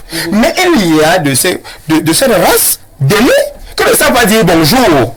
Et je me demande ce qu'ils apprennent, ou bien c'est que nous, n'est-ce pas, parents, apprenons à nos enfants. Quand vous entrez dans un bonjour, la moindre chose c'est de dire bonjour. Et partant donc de là, en réalité, aujourd'hui nous sommes également dans une société capitaliste, dans laquelle on ne vous dira bonjour que lorsqu'on sait que après ce bonjour, il y aura quelque chose qui va suivre. Bon, c'est quand je ne gagne rien de vous. Pour certaines personnes, je ne gagne rien à vous dire également bonjour ou à vous donner le respect que vous êtes dû. Même si je sais que je n'ai rien à voir auprès de vous. Donc vous comprenez qu'il y a des enjeux et nous sommes dans une société où le capitalisme, et d'ailleurs même, ce n'est pas nous aujourd'hui, même si vous faites les aînés qui sont sur ce plateau, pour vous dire que lorsqu'ils font également marche arrière, à leur époque, il y avait toujours un certain nombre de choses. Mais je vous dis, chaque société vit dans un contexte avec son temps. D'accord. Donc, pour mettre, c'est pas qu'on a à l'agonie, c'est qu'on vit avec notre temps. Avant, on avait des valeurs qui ne s'appuyaient sur rien. Aujourd'hui, on a le droit qui vient donner beaucoup de poids à certaines choses. Voilà, j'ai le droit de. Donc, du coup, vos valeurs morales se mettent désormais entre parenthèses. On peut comprendre donc qu'on puisse apprécier diversement la société selon notre position. Les conservateurs, si je suis son raisonnement, vont dire que la société va en vrille et les progressistes diront que non, on est dans un monde moderne, tout le monde est libre de faire ce qu'il veut et c'est la société désormais. Moi je pense plutôt qu'on est dans un monde métissé. Métissé pourquoi? Je crois qu'il y a quelque temps, on était sur ce même plateau où j'ai invoqué Laurent Nambélé comme d'habitude, où j'avais dit que quand vous êtes à Laurent Nambélé, si un vieux, un père arrive, on dit Tabassi, lève-toi. Tu laisses ça se passe. Ouais. Et il n'y a aucun policier qui viendra arrêter le vieux que pourquoi tu as chassé l'enfant. Donc, dans nos campagnes, la plupart des valeurs restent encore. Et c'est pour ça que, à notre époque, même ceux qui vivaient en ville, vous voyez les parents envoyer pendant les grandes vacances, envoyer leurs enfants aller passer les vacances au village pour apprendre les valeurs. Bon, maintenant, la plupart de ceux qui sont ici, il y en a même qui n'ont même plus de village. Bon, il y en a qui habitent le même quartier depuis qu'il est né et tout ce qu'il a avec lui c'est un peu du n'importe quoi. Bon, maintenant il s'agit de savoir que fait l'État, parce que tout ça revient à l'État. Comment l'État peut ramener les valeurs qui sont dans les campagnes en ville progressivement? On a cité la plupart tout à l'heure, on parlait d'un autre sujet où on a dit tel ministère a des affaires sociales, tel ministère a les affaires de la femme. À l'école, même comme on a parlé, il y avait les cours d'instruction civique, on chantait l'hymne national, quand moi j'étais à l'école primaire, parce que j'étais à l'école catholique, donc le lundi était férié, on n'allait pas à l'école, mais on commençait l'école le mardi jusqu'à samedi. Le samedi, parce que j'ai grandi au village, le samedi on parlait Itom. Et on faisait le soir, en fin d'après-midi, vers 14h30, 15h, parce que l'école finissait vers 16h par là, on faisait ce qu'on appelle les Minkana. C'est-à-dire qu'on racontait les contes et les légendes, vous comprenez, en étonne. Et ça nous maintenait dans ça, ça nous donnait des leçons, parce que chaque conte avait une moralité. Vous comprenez. Mais je pense quand même qu'aujourd'hui, les ministères éducatifs chargés de l'éducation doivent ramener ce système-là. Doivent ramener la valeur de l'être humain, la valeur de la nation, la valeur du voisin. Et je pense que si on le fait, je crois que les choses... Parce que même aujourd'hui, là, moi à la maison, mes enfants ne regardent pas n'importe quoi. Il y a des petites filles, des nièces qui sont là. Moi, d'abord, je bloque ça à la télé, parce que vous pouvez vous voir avec nouvelles ou tout ce que vous voulez là, c'est strictement interdit. C'est des trucs éducatifs que vous devez regarder. Comme l'émission, c'est par exemple. Comme l'émission aussi, même mes enfants, ceux qui sont petits n'ont pas, bon, sauf qu'aujourd'hui ils savent que papa est à la télé, donc ils sont devant l'écran. Ils sont en train de guetter, vous comprenez, mais mes enfants ne peuvent pas rester toute l'après-midi, le soir, en train de regarder les émissions où on se chamaille ici. Bon, là, c'est parce que papa est là, vous comprenez. Mais ceux qui sont plus petits, ils regardent les dessins animés et je contrôle les dessins animés. Parce qu'il y a des dessins animés où on voit même l'homosexualité et tout ça là, que j'ai crypté ça. Ils peuvent pas, même si je ne suis pas là, ils ne peuvent pas mettre parce que c'est bloqué, ils ne peuvent pas voir. Donc je crois que moi j'ai toujours vu l'avenir avec confiance. C'est tout simplement que l'État doit jouer son rôle à faire comprendre aux Camerounais qu'il y a les valeurs africaines. Ce n'est pas seulement les valeurs occidentales qu'on doit adopter. Il y en a qui sont bonnes, que j'aime. Mais moi, vous ne pouvez pas me faire accepter une valeur telle l'homosexualité ou la pédophilie.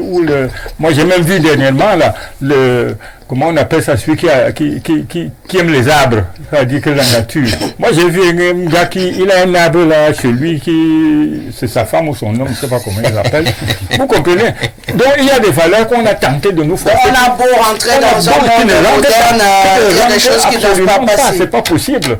La preuve, ces gens-là, ils nous ont imposé le français, l'anglais, quand je vois même les anglophones se battre parce qu'ils sont anglophones et tout ça là. Mais ils n'ont pas pu imposer comme dans certains pays, comme en Amérique latine. En Amérique latine, c'était des tribus et des tribus. Maintenant, tout le monde parle soit espagnol, soit portugais. Or, ici, là, alors on parle étonne. Je ne sais pas où, à Botmaka, on parle bassa, vous comprenez? Donc, je pense que c'est le rôle de l'État, le rôle du gouvernement, surtout du gouvernement, pas de l'État, le rôle du gouvernement de ramener cet esprit-là de la famille, cet esprit des valeurs traditionnels qui sont les nôtres. C'est pour ça que même dans les villages, ils ont les chefs traditionnels qui apprennent les valeurs aux gens. Mais il faut aussi le faire dans les villes. Simon, notre société est actuellement face à un problème de perte de valeur qui est accru, qui est émergent, parce qu'on le veuille ou pas, l'inceste, la corruption et autres gagnent du terrain. On en parle désormais comme si c'était quelque chose de normal, les infanticides, les patricides, des choses qu'on n'avait pas l'occasion de voir, parce qu'aujourd'hui, on le dit peut-être en souriant, mais il a mis le doigt quelque part. Aujourd'hui, tout le monde a droit de tout faire au nom de la justice, au nom d'un état de droit, au nom, désormais, tout le monde dit qu'il a des droits et des devoirs.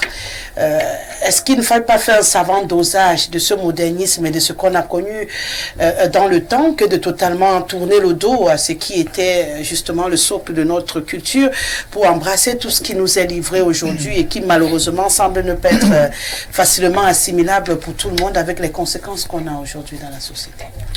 Vous savez, il y a des actions très bonnes que nous posons qui ont parfois aussi des conséquences fâcheuses. Bien sûr, bien sûr. Vous savez, la liberté des libertés individuelles et collectives en 1990 et la trop grande ouverture de notre pays au monde entier sont aussi à l'origine de cette situation. Parce que, voyez-vous, la mondialisation affronte ici les valeurs africaines. Moi, je pense que, et quand vous regardez tout cela, je prends un cas de figure, vous voyez, par exemple, ce que nous avons tous de plus cher, c'est-à-dire que notre pays, l'État du Cameroun et les institutions et les personnes qui incarnent ces institutions-là sont littéralement insultées à longueur de journée dans les réseaux sociaux par des Camerounais.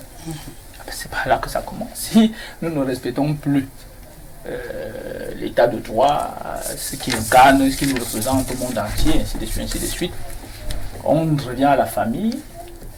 Évidemment, le papa et la maman, et des enfants, ça va dans tous les sens. Cela, évidemment, nous le constatons tous. Et chacun d'entre nous a sa responsabilité là-dedans. La responsabilité de celle de l'État, évidemment, est que avec cette très grande liberté individuelle et autres, on n'a pas assimilé, on n'a pas mis un savant dosage de nos cultures, traditions. Parce que la loi aussi, elle est un consensus culturel. Je prends un cas de figure aujourd'hui. Quand vous allez au Cameroun, par exemple, la polygamie est autorisée. C'est-à-dire que quand plusieurs femmes est autorisée par la loi. Si vous allez en France, ce n'est pas le cas. Par contre, autre chose est autorisée là-bas.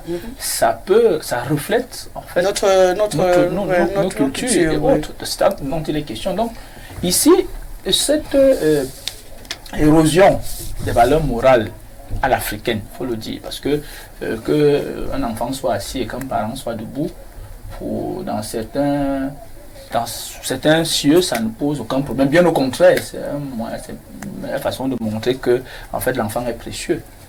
Mais en Afrique, c'est une catastrophe, du moins de notre vision des choses. C'est-à-dire que vous avez un papa, qui est un aîné, qui arrive, qui est debout pendant que vous êtes assis.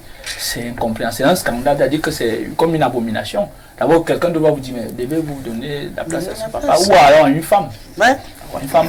Je crois que jusqu'ici, même si ça tend à disparaître, mais il y a encore ces réflexes-là qui sont dans cette mouvance-là. Il faut dire une chose, c'est que avec donc les réseaux sociaux, ces réseaux sociaux nous ouvrent au monde entier. Là maintenant, vous voyez, des gens vous appellent l'Algérie, de partout, ainsi de suite, parce qu'ils voient la télé. Donc évidemment, ils peuvent à travers ceci vous dire ce qu'ils pensent et ça peut influencer de part et d'autre. Combien de fois ici encore, c'est régulé. Parce qu'il y a un certain nombre de choses que vous ne pouvez pas laisser passer selon la déontologie vous empêche de le faire. Mais dans les réseaux sociaux, ça va dans tous les sens. Et donc nous sommes donc face à ce problème-là. Je crois qu'au niveau de l'État, il y a eu dans le système éducatif, on a commencé à mettre en place, à apprendre les langues nationales. Parce que les langues nationales sont les véhicules des comportements traditionnels. Je prends un cas de figure, il a dit que quand un aîné vient, évidemment chez les Africains, c'est le cadet qui va avec l'aîné. Il a dit que c'est le cadet qui tend la main à l'aîné pour montrer... Non, c'est l'aîné qui tend la main et le cadet... Non, c'est le contraire, c'est-à-dire que chez les Occidentaux, c'est plutôt le supérieur qui tend la main au cadet. C'est comme ça. Maintenant, chez les Africains, c'est le cadet qui va vers l'aîné et qui le salue en signe de reconnaissance. Il salue. Non, il le salue même avec la main, il n'y a pas de problème. mais c'est le contraire. C'est pour ça que parfois on va vous dire que tu es devenu grand, tu ne peux plus venir vers ton père pour le saluer. C'est ça le truc. Donc, ici, nous sommes face à ces problèmes-là. Donc, ici, premièrement, il faut qu'on se dise quelles sont les valeurs que nous avons perdues. Les valeurs que nous avons perdues sont les valeurs typiquement africaines. Nos valeurs en tant que nation, pas en tant qu'État, mais en tant que nation. Ce sont ces valeurs que nous avons perdues. Et ça fait que aujourd'hui... Comment les restaurer? Oui, justement, c'est-à-dire qu'aujourd'hui, nous en souffrons. Parce qu'il ne faut pas qu'on se leurre là-dessus, nous en souffrons. C'est-à-dire que quand vous voyez un de vos cadets vous insulter, vous dites, mais le respect est mutuel. Cette phrase a le don de me donner 3 cheveux blancs. Pourtant, en réalité, chez les Africains, le respect est sens unique. C'est ascendant. Je me dois de respecter l'aîné. Je ne suis peut-être pas d'accord avec ce qu'il dit. Mais je dois trouver comment le lui dire. Je ne suis pas d'accord avec ça. Moi, je pensais plutôt que c'est comme ça.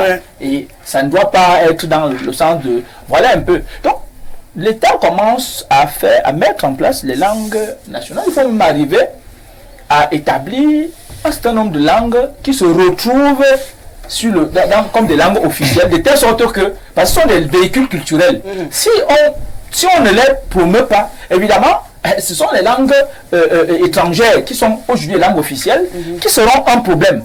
De deux, sur le plan politique, parce que c'est là où tout va à voler. Vous avez vu ce qui s'est passé en 2018. La société africaine, camerounaise a changé en 2018. Ça allait dans tous les sens. On est même allé jusqu'à heurter les communautés. Pourquoi? Parce que le politique est devenu vicieux. Aujourd'hui, la recherche effrénée du pouvoir fait que tout est bon pour y arriver. C'est-à-dire que s'il faut aller insulter un aîné, ainsi de suite, parce qu'il faut montrer qu'il ne vaut rien, ça va dans tous les sens. Parfois même, on peut même filmer l'aîné à distance et montrer ses nudes sur la place publique pour montrer qu'il ne vaut rien. Donc, nous les politiques également, nous devons savoir qu'il y a des limites à ne pas franchir parce que, comme on dit, comme le président disait, nous allons tous passer. Mais le Cameroun doit rester, il Bien doit sûr. rester avec ses valeurs. Michel Gabriel Tchoudiem, même si je le dis en souriant, hein, ça c'est juste pour ajouter un petit sourire, ce que vous avez dit. La seule chose qu'on a demandé à mon enfant jusqu'ici, c'est comment on dit tel choix à son patois. C'est un début. En combien d'années? D'ici qu'on en arrive à avoir des comptes à l'école, C'est un début. vraiment j'ai hâte de l'avoir rentré un jour avec un compte. Bon, elle finit même déjà le De temps en secondaire. temps, vous Donc, lui glissez aussi quelques mots en patois. je m'accroche. Je voudrais dire que pour, n'est-ce pas, condamner, n'est-ce pas, pour résoudre ce problème de décrépitude morale, il faut naturellement commencer par les causes. Et les causes, n'est-ce pas, c'est d'abord au niveau de la cellule familiale. Ouais. Oui. C'est-à-dire que dans la famille, on a noté la démission des parents. Ouais. Mais cette démission, c'est d'abord par l'ignorance pour certains, et c'est beaucoup plus, n'est-ce pas, causé par la pauvreté des parents. Il faut le dire. Maintenant, au niveau de la société, nous avons des déperditions scolaires. Nous avons la prolifération des jeux de hasard avec la complicité de l'État. Ouais. Nous avons la tolérance de la drogue en milieu scolaire, le laxisme dans la gestion de la discipline scolaire. Nous avons également la disparition de la chicotte dans nos lycées et collèges. Et surtout, n'est-ce pas, le chômage des jeunes. Maintenant, s'il faut revenir au niveau de l'État, et c'est là où il y a, n'est-ce pas, le noyau de ce problème, l'État doit instaurer la rigueur et la fermeté dans la gestion des affaires de la République. Je prends seulement un petit exemple. Un petit exemple pour dire que il faut par exemple lutter contre le monnayage, n'est-ce pas? Le monnayage des concours administratifs. Et lutter également contre la fabrication des faux diplômes. Parce que c'est tout ça qui pourrit la société. Il y a également ce problème, n'est-ce pas, de lutter contre les propos haineux et contre le tribalisme. Pour protéger, n'est-ce pas, pour préserver l'éthique sociale.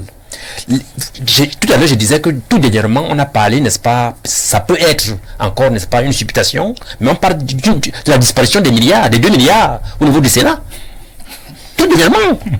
Et puis, il n'y a pas que ça.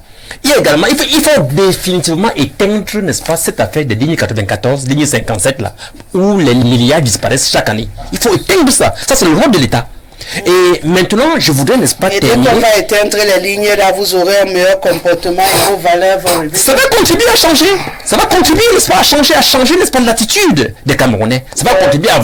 Les Camerounais vont commencer à voir l'État d'un bon regard. Je vous rappelle Maintenant, que autre vous chose. n'êtes même pas au courant de ces lignes-là, que vous étiez déjà dans la décrépitude. Il faut maintenant dire que, n'est-ce pas, il y a un adage qui dit que il faut donner, n'est-ce pas, c'est-à-dire que cette pauvreté est la cause majeure de tout ce que nous disons ici là. Donc, l'État a laissé, n'est-ce pas, disparaître certaines sociétés du fait des détournements des fonds publics. Je vais citer par exemple la Sophie Bell. Je vais citer la Camchip, la Sonel, la SCB, le Fonader, la Celicam. Il y a beaucoup de sociétés qui ont disparu à cause des détournements des fonds publics. Voilà autant de choses qu'il faut réhabiliter pour ramener, n'est-ce pas, les valeurs morales. Parce que aussi longtemps que les jeunes n'auront pas de l'emploi, J'adore cette émission. aussi longtemps que les jeunes n'auront pas de l'emploi, cette affaire ira crescendo. Ah, d'accord. Mon Dieu, cette Voilà. émission. Voilà, je dis, C'est extraordinaire. s'il te plaît, rendons, n'est-ce pas, rendons les hommes heureux, Et ils acquerront les biens moraux. d'accord. Qu'est-ce qu'il y a, monsieur Bama? Vous êtes tous sourire. C'est Michel Gabriel Tchoudiem qui vous fait sourire. Mais peut-être entre les lignes, il faut comprendre ce qu'il veut dire aussi. Exactement. C'est que si tout le monde a une occupation, on n'aura pas le temps pour faire du Je vais même. Il a dit beaucoup de choses. Certainement, il s'est embrouillé un peu quelque part. Merci. Oui, il s'est embrouillé quelque part, mais j'ai essayé de comprendre. Le ce prendre qu'il voulait l'essentiel, dire. Exactement. oui. Vous savez, à l'époque de nos grands-parents, la femme restait à la maison. L'homme sortait. Et la femme était celle-là qui s'occupait des enfants. Lorsque l'enfant rentre de l'école, elle dit qu'est-ce qui s'est passé là-bas. L'enfant raconte tout ce qui s'est Après, passé. rend compte à son mari. Exactement. Elle avait la possibilité de donner certaines valeurs à l'enfant, puisqu'elle était là. Mais vous savez, avec l'évolution du temps, avec la pauvreté, comme il a dit, la femme aussi est obligée d'aller chercher de l'argent, comme le mari. Et là, en ce moment, les enfants sont délaissés.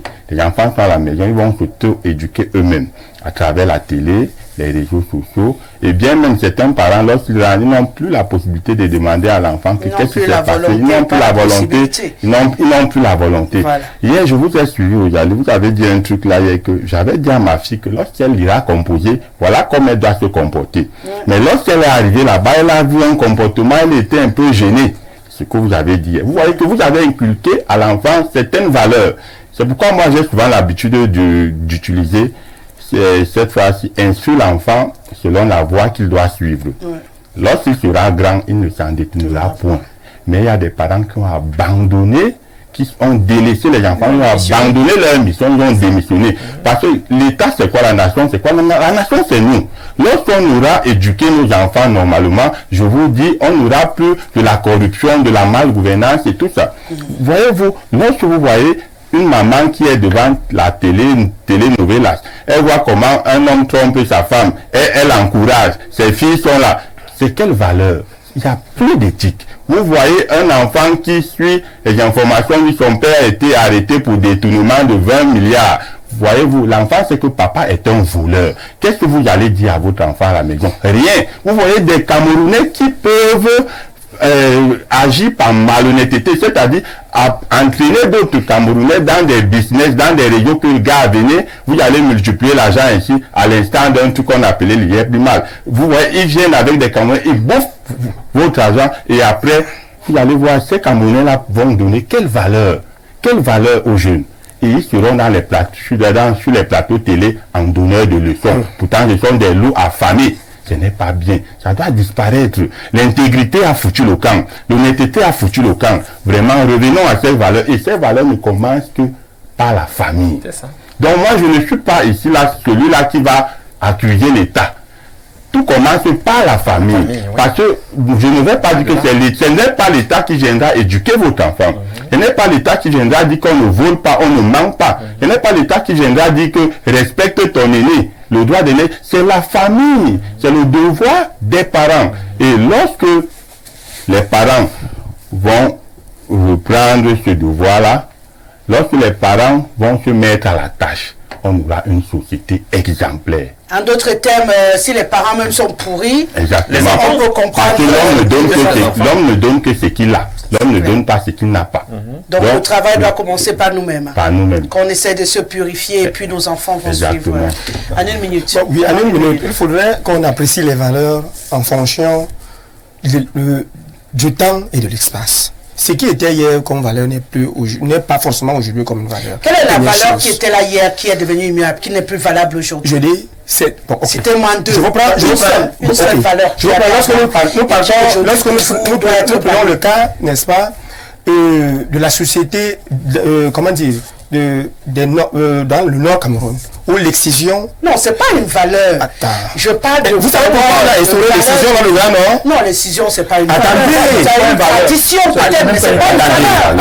Attendez. Vous savez pourquoi on a instauré l'excision là-bas? C'est pour contrecarrer ce qu'il a dit tout à l'heure. Comment dire ça? C'est-à-dire le fait de tromper son mari. C'est-à-dire on a estimé que la femme qui est excisée... Non, mais c'est pas les catégories de tradition. C'est comme à l'Ouest, on parle de tout le reste. C'est pas des valeurs de tradition. Dans cette société, c'était une valeur. N'est-ce pas? Et ne pas être excisé. Mais nos valeurs ancestrales se trouvent dans nos coutumes. C'est ce que nous disons là. Vous comprenez un peu. Deuxième chose, nous sommes dans une société purement capitaliste, où chacun veut avoir quelque chose à tout prix et à tous les prix. Dès lors, respecter encore un certain nombre de normes devient problématique parce qu'en réalité, c'est la course à l'enrichissement, comme il le disait tout à l'heure.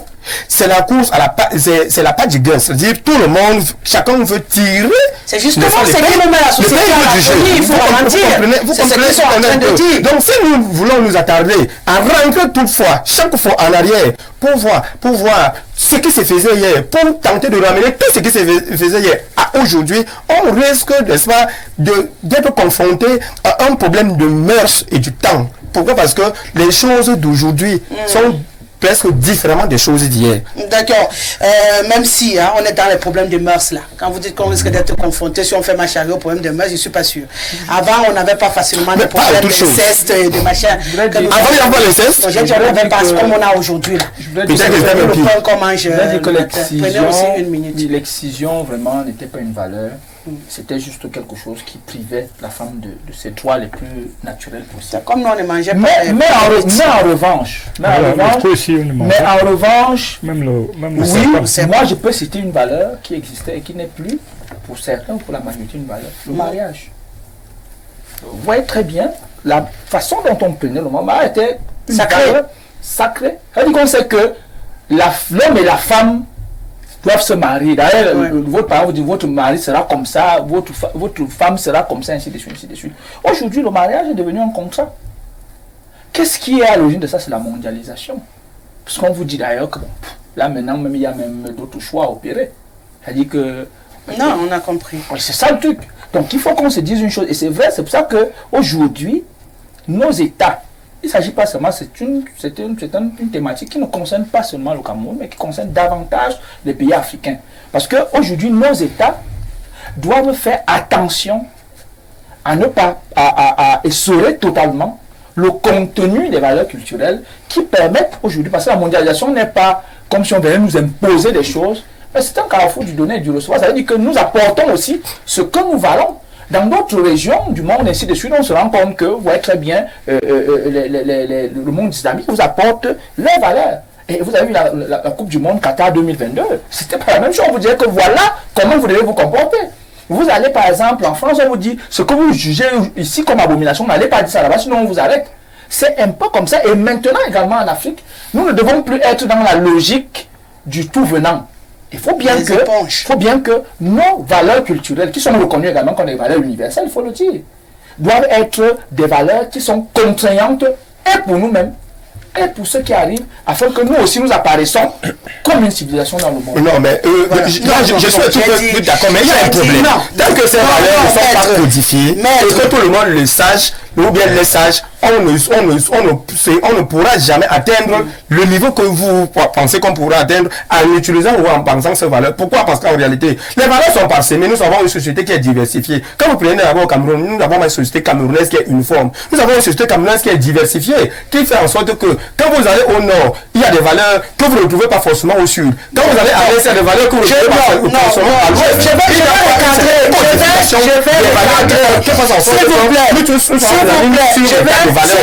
Je vais recadrer pour qu'on n'aille pas partout, qu'on ne coupe pas. Quand on dit quelque chose est une valeur, c'est que l'honnêteté, par exemple, que tu sois au nord, ou à l'est, tu sais que c'est une valeur. L'intégrité, la responsabilité. Est-ce qu'on a besoin parce que pour qu'on reconnaisse que quelque chose est blanc, il faut y aller écrire sur un document. Même la propreté est une valeur. Peut-être c'est à ce niveau qu'on a un problème aujourd'hui. Peut-être trop de modernisme. Monsieur Fabien Assigana a justement poussé à ce qu'on veut tout expliquer aujourd'hui. Par moment, peut-être il faut qu'on soit un peu dans la posture de l'ignorant qui suit un peu ce qu'il a trouvé. Je pense que c'est comme ça. Voilà, du dogme quelque part, je ne sais pas. Peut-être pour retrouver ce qu'on doit retrouver. Est-ce que parce qu'on dit, comme maître dit, aujourd'hui, là, le monde, on cherche l'argent, donc on peut comprendre que quelqu'un tue pour avoir de l'argent, on peut comprendre que quelqu'un détourne, vole pour avoir de l'argent, parce qu'on est dans un monde capitaliste où tout le monde doit à tout prix devenir riche. Est-ce que ce n'est pas justement ça tout notre problème aujourd'hui? Le fait qu'on ait envie, tous au point où on bafoue donc toutes les valeurs qui devraient encadrer cet enrichissement-là pour se retrouver dans le monde de jungle qu'on est en train de créer autour de nous. C'est pour ça donc que j'ai dit, comme je me répète même d'ailleurs, j'ai dit que il y a deux sociétés au Cameroun. Il y a la société de l'arrière-pays et il y a la société vous savez, ça arrive déjà un peu à l'arrière-pays. Comme même vous venez de dire, on commence à appuyer les boîtes aussi. Vous venez de dire, bien sûr, il y a les kitoko là-bas. On commence déjà à appuyer les boîtes aussi pour vendre l'arachide. Vous n'avez pas ce type de problème là-bas. Oui, bon, ok. Ça je veux dire, c'est que déjà même chez nous, on n'avait pas une tradition de vente même au départ. On ne vendait pas. Il y a les mangues là, les enfants, ils viennent, ils mangent. Bon, ok, maintenant, ça change un petit peu, mais pas dans le mauvais sens. Mais ce que je veux dire, c'est que la société en danger, c'est la société urbaine. Parce que à la télé, vous voyez un ministre qui a volé 200 millions ou 200 milliards. C'est petit. 200 milliards. C'est le ministre. Et il passe là, il a son enfant qui a un gros turbo. Et il ne boit que, il va dans le machin. Quand il vient comme dans un bar, comme on dit, il salit les tables et tout ça là. On donne ça comme valeur à ceux qui sont là. Parce que même dans le village, quand quelqu'un, ça c'est là, est-ce que nous on peut même arriver là-bas? Mais ici, le gars croit qu'il peut le faire. Donc quelque part, je suis un petit peu d'accord avec lui. Soit qu'il a mis ça comme l'essentiel. Pour moi, c'est pas l'essentiel. Là, on parle de la bonne gouvernance. La bonne gouvernance, c'est un problème politique. Ce n'est même pas un problème de mœurs, c'est un problème politique. Que n'importe qui doit venir. Attendez un peu. Ça dit celui qui doit venir le prochain président de la République, le prochain gouvernement doit s'atteler à revoir, c'est-à-dire non seulement à les tolérances administratives terminées, les détournements. Vous savez, en Chine, on est condamné à mort pour détournement de deniers publics. Vous êtes condamné à mort. Donc, alors qu'ici, on tolère. Ici, vous êtes là, après on dit que si vous avez un peu remboursé, vous le sortez et l'argent qu'on a confisqué, vous commencez à bagarrer. Si vous avez les bons contacts, on vous rembourse l'argent que vous avez volé. Vous-même, vous connaissez les cas patents aujourd'hui. C'est en train de se passer aujourd'hui, où un ancien ministre qu'on a élargi, il est en train de demander qu'on lui rembourse l'argent qu'on avait saisi et tout ça là. D'abord, on l'a élargi, alors qu'il avait fui, mais en même temps, il est en train de demander, et il a fallu que le ministre de la Justice, apparemment, ça j'ai dit qu'il y a à deux niveaux pour l'État. L'État, premièrement, doit redevenir un État rigoureux. Rigueur, comme lui-même avait dit le président de la République, rigueur et moralité. C'est pour ça que ça doit être en prison. C'est la rigueur. Attendez. Quand on vole jusqu'à aujourd'hui, écoutez un petit peu. Ouais, quand tu mets 10 personnes et qu'il y en a 100 000 qui ont volé. Non, attendez, c'est moi qui parle. C'est moi qui parle. Je vous l'ai montré. Que tel a volé, voilà. Je te donne un exemple simple. Dis-donc. Le stade, le complexe de Paul Biya. L'argent qui a été volé, c'est où? Vous avez j'ai la preuve, par exemple, la chambre administrative. Je vous dis, la chambre administrative a donné les noms. La chambre des comptes. Elle est plus crédible que moi. La chambre des comptes. Vous êtes là en train de dire qu'on ne vole pas au Cameroun. Écoutez, non, c'est pas vous dites, c'est moi qui dis que le ministre vous n'avez aucun. I'm the one talking. Ceux qui ont volé sont I am the one talking. You have to respect that. C'est de ça qu'il s'agit aussi. Quand on dit qu'il faut respecter les autres, vous ne me respectez pas. Je suis votre élève. Et j'ai la parole. Et vous ne me respectez pas. Je vais vous écouter. Je suis votre élève. Ils sont pas là. Ils ont tous les moyens. Ce sont aussi mes élèves. Ils ont tous les moyens. Je suis très aux instructions. Ils ont tous les moyens. Ceux qui sont à la maison, ils n'ont qu'à passer. Ils peuvent passer ici. Je vous invite à inviter tous ceux qui ont les noms dans le rapport de la Chambre des venir ici. Ils peuvent venir ici. Il n'y a pas le nom des ministres dedans. Il n'y a pas le nom des ministères. Que voilà ce qu'on maintenant, il faut une enquête judiciaire pour déterminer. J'ai parlé des ministres. Mais vous dites qu'ils sont volés.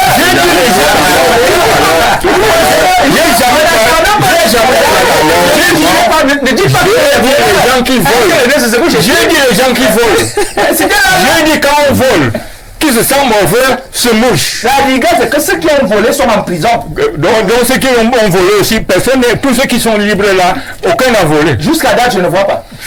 Bonsoir Rosalie à l'ensemble de ton panel. Bonsoir particulier à l'aîné et camarade Fabien Assigana. Feu Hubert Mononjana disait qu'on a écarté la norme pour normaliser les cas. Nous sommes dans une société capitaliste qui est individualiste. Les aînés ont cessé d'être des modèles pour les plus jeunes. Au contraire, c'est eux qui ont des comportements déviants.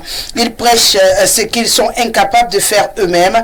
Or, l'exemple vaut mieux que la leçon. Il ne faut pas accuser le système éducatif. On enseigne toujours la morale et le civisme à l'école à travers le cours d'éducation à la moralité, à la citoyenneté. Bonne émission à vous, c'est Eric Pinglap qui nous écrit. Ça fait longtemps, Eric. J'espère que tu vas bien. Oui, malheureusement. Également. Bonsoir Rosalie, bonsoir à tout le panel, bonsoir à toute la maison Info TV. Rosalie, le thème sur les valeurs morales est la base du CRAC, croire au Cameroun, believe in Cameroun, qui prône le respect des valeurs morales pour un Cameroun dont nous serons tous fiers. Signé Odile Yogo, la maman du peuple qui nous écrit depuis la Côte d'Ivoire ce soir. Bonsoir Rosalie, bonsoir charmante dame, bonsoir forte dame. C'est vraiment toi et toi seul qui nous retient encore dans cette télé qu'est Info TV. Merci à toi pour ton professionnalisme. La télévision aujourd'hui au Cameroun a besoin des Rosalie Gessele. Big up madame. Tu mérites Instant Innovation. Signé John Dunkolmda. Merci beaucoup. Ça fait chaud au cœur. Hein? Si j'étais très fragile, j'allais écraser une larme. Bonsoir Rosalie. C'est gentil, ben, ça fait chaud au cœur. C'est ton fil de Douala, juste pour savoir, c'est les femmes qui refusent ton panel ou c'est toi qui refuses de les inviter? Mon frère, ce sont les femmes qui refusent. Il y en a qui viennent souvent, il y a des très fortes également. Ouais. On a Fadimatou Nimché qui brave ça, on a Fadimatou Mpabé, bon c'est les Fadimatou. On a Sanama du côté du PCRN qui vient aussi. Je n'ai pas encore bien quelqu'un du SDF qui se démarque en tant que femme. Mais oui, il y a des femmes, il y a Sylvie Témé, il y a... Je vous donnerai des noms. Elles sont même. Il y a les femmes. Il y a beaucoup de femmes. La vérité, c'est qu'il y en a aussi. Il n'est pas souvent scotché le jour qu'il y a les femmes. Voilà, peut-être. Mais une femme secrétaire générale. Est-ce que le NDPC a déjà eu une femme secrétaire générale? bonsoir, Rosalie. C'est au fil de la... président de l'Assemblée. Voilà, je pense qu'il a eu sa réponse. Bonsoir le panel. La morale est une notion dynamique et non figée, c'est-à-dire elle évolue avec son temps. Il y a la morale universelle, donc celle qui est élémentaire. Mais à côté, il y a des morales relatives à chaque société propre. Parce que c'est ce que tous disaient ici. Le manque de respect, l'insolence, la malhonnêteté sont des morales élémentaires qui reviennent à nos cellules familiales et appuyées par les institutions académiques de la réguler. C'est M. Koueté depuis Bouddha qui nous écrit: au Cameroun, les valeurs morales ont été remplacées par l'argent. La preuve, c'est que c'est celui qui a l'argent qui est respecté. Tous les Camerounais ont pour seule valeur l'argent. La preuve, Rosalie, si vous faites un sondage dans une classe de 100 élèves, 90 vont vous dire vouloir devenir des fémans. Bon, ça est en train de changer un tout petit peu aussi. Hein. Nos enfants sont de moins en moins tournés vers la facilité, sauf si je me suis trompé dans mon dernier passage dans les établissements scolaires. J'ai constaté quand même qu'ils s'éveillent de plus en plus et pensent moins à la fémania. Enfin, je suis d'accord avec le RDPC. Bonsoir Rosalie, avec votre panel. Ma question s'adresse à M. Métiengue. Le Chivas, le Grand Zedon Petrou sont-ils en sachet? Bon, on a traversé ce sujet. Bonsoir Rosalie. Selon Métiengue, l'État a donné. Donné quoi? Bonsoir très cher René. Oh là là là là là. Il y en a qui ont gardé leurs questions en réserve sur le whisky pour Métiengue et qui veulent écouler les questions. Métiengue ne peut pas répondre. C'est compliqué. Bonsoir Rosalie, très professionnelle et charismatique, beaucoup d'admiration. Ton invité juriste là doit savoir que les Africains ont intérêt aujourd'hui à rester eux-mêmes. On en a marre de leur discours qui nous rapproche chaque jour du mur. Les discours du grand R, une valeur morale ne saurait changer dans le temps. À chaque société sa boussole. Jean-Didier AVB depuis Yaoundé qui nous écrit.